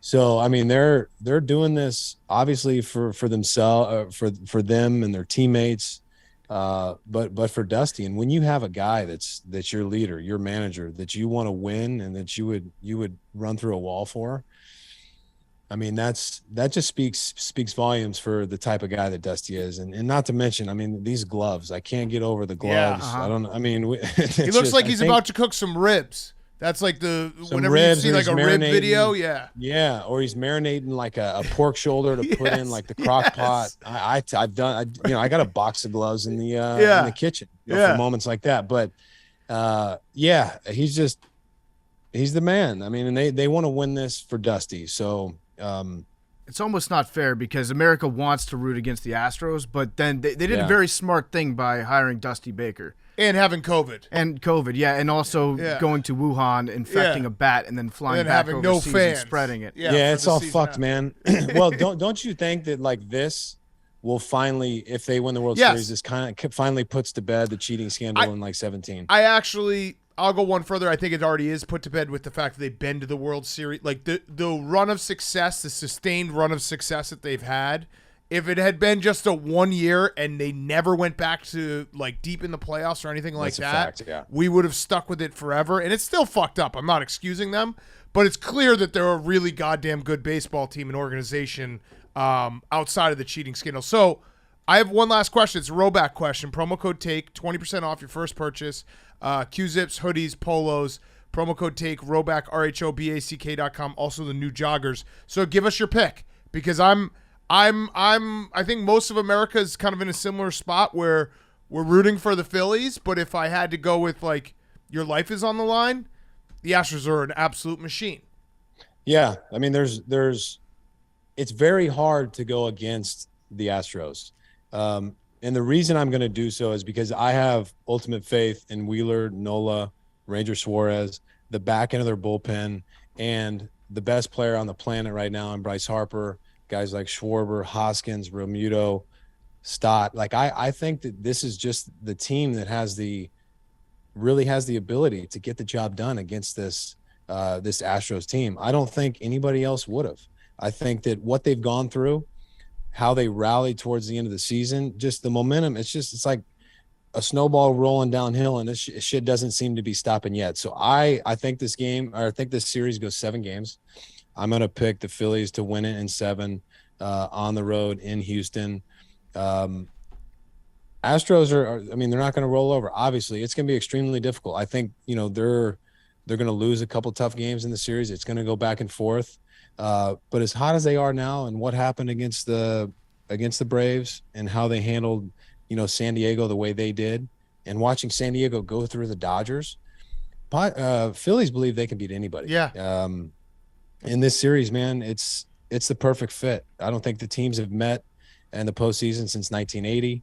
It's a good story for baseball. Yeah. It's probably the best team in baseball playing against the hottest team in baseball. Also, I think 10 different World Series champions in 10 years, I think, if the Phillies win, right?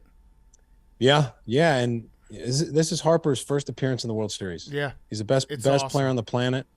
I see, him just continuing to stack up, moment after moment, and padding his resume. It wouldn't surprise me if the Astros won, but I'm going Phillies in 7. Okay, well, Jake, thank you very much. We appreciate it. I'm gonna say Phillies in 7 as well, because that's what my heart wants. And if the Astros sweep them, I wouldn't be shocked. Like, that's, are that good? Whatever, that's fine. Let's just we'll stay the course with Phillies in 7. Thank you, as always, man. We appreciate you coming on, and enjoy the World Series. It's gonna be awesome. Yeah, man, I'll be there for Game 1 in Houston. I'll be there Game 3 in Philly. Love it. It's gonna be badass. Appreciate you having me on, guys. Jake Arrieta is brought to you by Morgan & Morgan. Here's a question for you guys. When was the last time you were in a fight? Billy, don't answer that. Let's be honest. Most of us can't fight for shit. But now we don't have to. Because Morgan & Morgan is America's largest personal injury law firm and fights for the people. They're such badasses, they are the official law partner of the UFC. They're giving away 2 tickets to the upcoming UFC 281 fight with Adesanya and Pereira at Madison Square Garden. All you have to do is go to morganufc.com and enter for your chance to win. That's morganufc.com. No purchase necessary. Sweepstakes ends on November 3rd, 2022. Open to residents of 48 U.S. and D.C. ages 18 and older. Void where prohibited. For official rules, visit morganufc.com. Morgan fights to get you more. They've recovered more than $15 billion for their clients. You heard me right. More than $15 billion for their clients. Also, it's completely free to work with them unless you win the case. That's Morgan & Morgan, the official new sponsor of Barstool, and you can win 2 tickets to UFC 281 at Madison Square Garden, presented by Morgan & Morgan. That's right, 2 tickets to MSG. They've got the fight with Adesanya and Pereira. Go check them out. Go to morganufc.com for your chance to win. Sweepstakes closes at 11:59 p.m. Eastern on November 3rd. And now, here's Taylor Heinicke. Okay, time for one question with the quarterback, and we have the starting quarterback of the Washington Commanders, Taylor Heinicke, on for one question with the quarterback. Taylor, my one question is, how awesome was it to beat Aaron Rodgers? Because I don't really know that feeling very well, so you tell me, how sweet was that? Yeah, I know you're a Bears fan, so it's been a long ride for you. But I grew up a Packer fan, and so growing up watching Brett Favre and Aaron Rodgers, it was cool to be on the same field as him. So getting to beat the guy that you grew up watching and idolizing was super cool. So that's definitely at top of the list, top of the trophy room right there. Nice. That does super sound cool cool. is all I took away from that. That does sound really super cool. Super cool. Yeah. Taylor, first of all, thank you for delivering that win. It's fun watching you play. I love it. My question is that I heard that you get a pair of throwback Jordans in the color of every single team that you beat in the NFL. Is that true? And yeah, well, I guess that's my Is that true? question. Is that true? Expound. Would you mind talking about that? Yeah. And furthering the discussion. Yeah, so that started last year. I really started getting to, the sneaker game last year, and we started winning games. I'm a small guy. I get beat up throughout the game, so I'm in the training room for a long time, and while I was in the training room, I was like, you know what? I'm going to start this little tradition where every team we beat, I'm going to buy some Jordans in their colorway. So, I started last year. And then, so yesterday I was in the training room and found me some pretty sweet green and yellow 5s that I bought. So, once they come in, I'll definitely post them. But, it's a cool little tradition I got. I like that. I like that a Hank, lot. do you have a question for Taylor? Is it the Oregon 5s? Yeah, the Oregon 5s. Oh, question, cool. Hank. Okay, good follow-up question. Billy, do you have a question? Hi. Oh, Quick question. Are Zin Tins the most signed memorabilia that you get asked to sign? Yeah, probably. good question. I'm actually looking at a can right now, so probably put one in and head home. Yeah. Probably 6s. That's Yeah. not a question. I'm just saying probably 6s. Probably 2 6s. Yeah. Probably 2 6s. Nah, not 2 6s. 2 6s get me spinning. Yeah. I'm a man. I'm 2 6s. Jake, do you have? Yeah. Yeah, hi Taylor, Jake March, part of my Take podcast. Over the last 3 years, you've been a battlehawk, a football team, and a commander. How does it feel to have probably the most unique list of team names under your belt in football history? Yeah, it's different, man. The Battlehawks was a weird one, but I will say their helmets were pretty sweet. But again, I feel like the coolest name was the football team. I mean, I like that one the best. So, Agreed. Yeah. I mean, Commanders was cool. Hopefully we can keep this thing rolling. Left Yeah. hand up. Yeah. What- I do like. Wait, I think Max has a question. Oh, Max, you have a question. Yes, I do have a question. Have you thought about how happy you made PFT after you won this game this past And weekend? me. And Big Yeah, Game? man. I saw some videos of PFT out there, so people were sending them to me. So it's always cool to have some guys rooting for you. But yeah, PFT. Hopefully we keep this thing rolling, man. We got a big one in Indy this week. Huge one. Huge Yeah. game coming up. And then Taylor, do you have a question for us? Because we do allow one question from you if you'd like to ask one. Let's see. What's one guy that you've always wanted on the show that you can't get on? Dan Snyder. Yeah, that's easy. I would love to talk to Dan. Is he there? No, he's not. You opened yourself Yeah. up to that one. I would love to Yeah, I have do. just have a word with Dan Snyder, just him and me. We don't even need to record it. In fact, I would prefer that you just lock me in a room with Dan Snyder and then just let whatever happens. Yeah, I walked right into that one. Yeah. That's all right. Okay, well, Taylor, thank you so much. We appreciate it. Keep it rolling, man. We're rooting for you. Best of luck rest of the season, and thank you for joining One Question with a Quarterback. I appreciate you guys for having me. Thanks, Taylor. Thanks to Taylor Heinicke. One Question with a Quarterback. We're going to wrap up the show. It's brought to you by our friends at Pardon My Cheesesteak. Delivery and pickup only restaurant brand, bringing you craveable cheesesteaks and loaded fries. We're adding new locations basically every week. Pardon My Cheesesteaks menu features 6-inch, 12-inch classic cheesesteaks, Chipotle cheesesteaks, my personal favorite, buffalo chicken cheesesteak, loaded fries, and dessert brownie bites. Get lunch, dinner, or late night delivery, and they're open 7 days a week. Go to pardonmycheesesteak.com to learn more and order now on DoorDash, Uber Eats, Postmates, or Grubhub. Also, quick word, we have our good friend Jules back on Friday's show. So he will be starting the show with us on Friday. Get excited for that because we're going to catch up with him. Probably some good conversation about what's going on with Zappy and Mac Jones. And it's also right after a Brady Thursday night game. Incredible. So the perfect timing to have Jules on the show in studio. Jimbos back. So for everyone who remembers, Jimbos, people fucking up, telling us how they fucked up. Now I got to do everything at this Pizza Hut. Where should I start? Sup, twats? Oh, okay, aggressive. Now I remember why we stopped doing Jimbos. Yeah. Was a groomsman in my buddy's wedding. Yeah, it's different when it's not coming from girls. Was a Bonk. groomsman in my buddy's wedding. After the rehearsal dinner, we were shooting the shit, and that you're bonking yourself. After the Add to the list. after the rehearsal dinner, we were. You just said that you liked hearing girls say the word twat. No, I said it's different when it's not coming from girls, which is again you hearing So you bonkable things. Okay, So whatever. you prefer coming from girls? No, I just think girls are a little nicer and don't say sup twats. Like we don't say that. We don't get those with guys on chicks. Yeah, it's true. True. That's my point. All right, keep reading Thank you. if you can. After the rehearsal dinner, we were shooting the shit in church, waiting for people to gather their things. Another groomsman, who also isn't religious, splashes me with holy water, and I yell, "Ah, it burns!" I turn around and the pastor is glaring at me a few feet away. It's a fun joke. That's a great joke. Honestly, if you're a pastor, it's like your World Series if anybody calls you to do an exorcism, right? Yeah. If you think that there's even like a 0.5% chance that somebody is possessed by a demon, you're like, this is why I've been training my entire life. Yeah, this is why I lift all these weights. Yeah. Yeah. Hey guys, I was at my university cafeteria for breakfast and had a waffle maker incident. I went to press down the lever to get the waffle batter out, but as I did, the lever fell off. All the batter in the machine started oozing out at a rapid pace. I looked for help and frantically started to explain what had happened to the workers, but they didn't speak any English. I mean, I'm sure they could tell what was going on.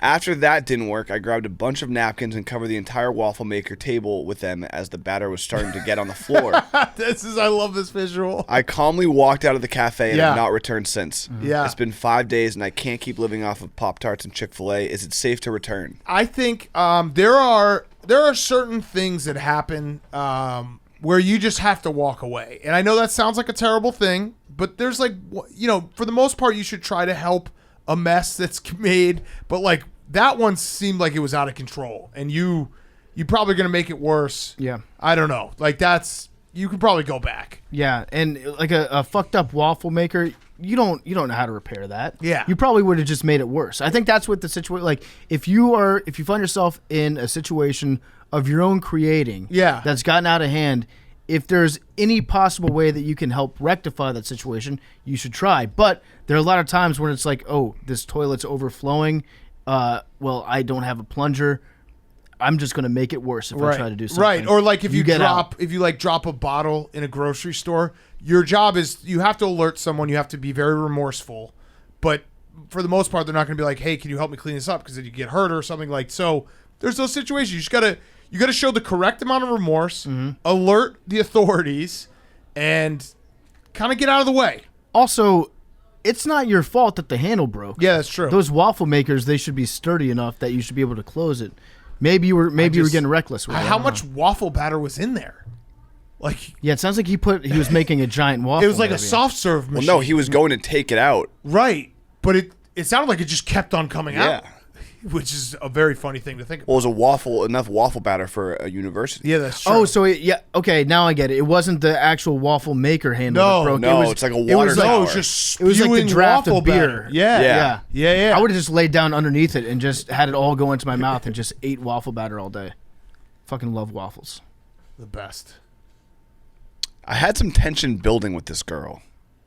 I matched with a different girl who was well out of my league on Bumble, but I decided to delete my account. However, I made sure to follow her Insta so I could still slide in her DMs. Turns out she's friends with the girl I had tension with, so I ghosted her with hopes I could save what I already had. Then started a new job and walked in and who was working the front desk, but the Bumble girl. We haven't addressed it, but we both know what happened. What do I do? Oh, This guy's being a pussy. This is way. just say it. Just fuck her. You guys should just fuck. Just say Because it. you should just fuck everybody. Yeah, in the office. Don't do that. I saw a great tweet the other day.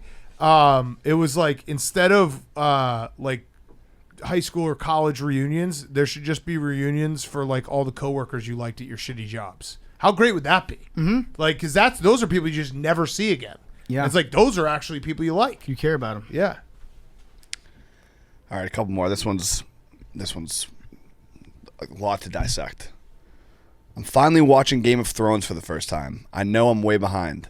After watching the first couple of seasons, I was hooked and naturally decided to go on the hub and see what was on there for GOT. Which I don't think I've ever had that, like 1 + 1 equals 2. You went on Pornhub to look for Game of Thrones? Yes, that's where he goes. Wait, is he talking about for After actual watching- scenes from Game of Thrones? Or is he No. talking about like actors and actresses playing? Yeah. That's After weird. watching the first couple of seasons, I was hooked and naturally decided No, to that's go not on the hub naturally. Yep. and see what was on there about GOT. No, Yeah. that's not Listen. that. Okay, Is that where it Well, finishes? remember Nail and Palin with Lisa Ann? that was pretty good. That was before my time. That got everyone into politics. What about like? Of course, it's a natural inclination. You watch Game of Thrones, you're like, I'm going to see if they have any brand related content on Pornhub. And it's like there's already like Game of Thrones is pretty fucking like Yeah, you can get your bonks off just watching the show. yeah. The first result was two main characters, Jon and Daenerys, getting together. And this part doesn't make sense either. Ever since then, it has ruined every near-death experience in Final Story's plot. I'll never do it again. Because he's just like, don't kill them. I want to jerk off to you again. Or maybe he feels like he's become too close to them. No, Yeah. I think like that, them getting together ruined that they get together later in the season. And probably, so there's a spoiler in the Pornhub. yes. That's fucked up. That's what the title of the Jimbo is, Game of Thrones spoiled by Pornhub. Yeah, okay, so they need to do spoiler-free Pornhub adaptations. That's so funny. Not natural, but whatever. Teach their own. All right, that was good. Jimbos. Wait, there's one more. This is a good one. Whoa. It's something. I drowned my cat on accident by putting the cover of my pool while my cat was swimming. Oh my god. Yeah, that's Jimbo. I'm sorry for laughing. That's so fucked. That's fucked up.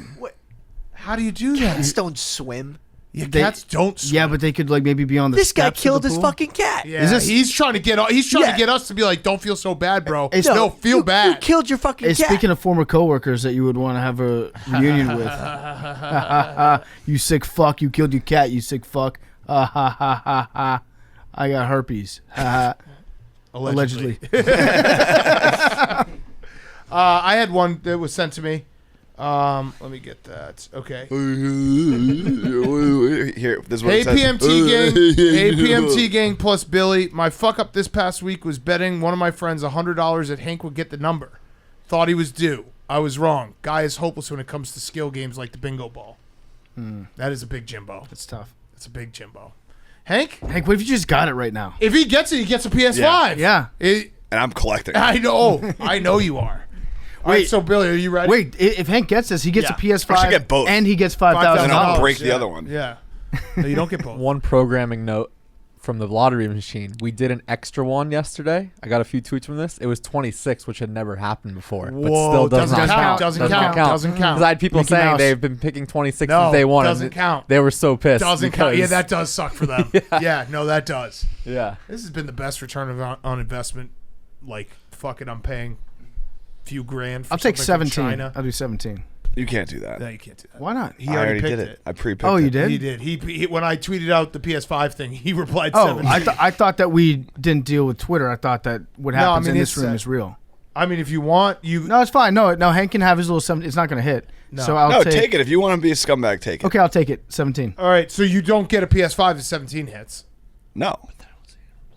What's your number? 40. Okay. Did you tweet that at me? No, you did 17 last Twitter night. right now. Okay. But that's two. He said only one submission each. Oh, Fuck good you, point. Billy! I was trying to fucking get him in entrapment. Damn it. I mean, what do you want me to do? PFT is being No, an you- absolute fucking sore sport pussy boy. You just told me I could have it. If you're a scumbag. I said Yeah. if you're a scumbag, and you said, okay, I'll take it. Fine, Hank can have his little 17. All right, thank you. You have your little 17, Hank. 18. PFT, there's a lot of pressure because if you get the right number, that would be so great. I'm going to go with 40. 69. All right. I'll go with 57. 20. Billy, you ready to find someone? Yeah. You're going to find two people. Yep. You just search my handle and then the number, and you just pick two randoms. Yep. What did I say, 57? Yeah.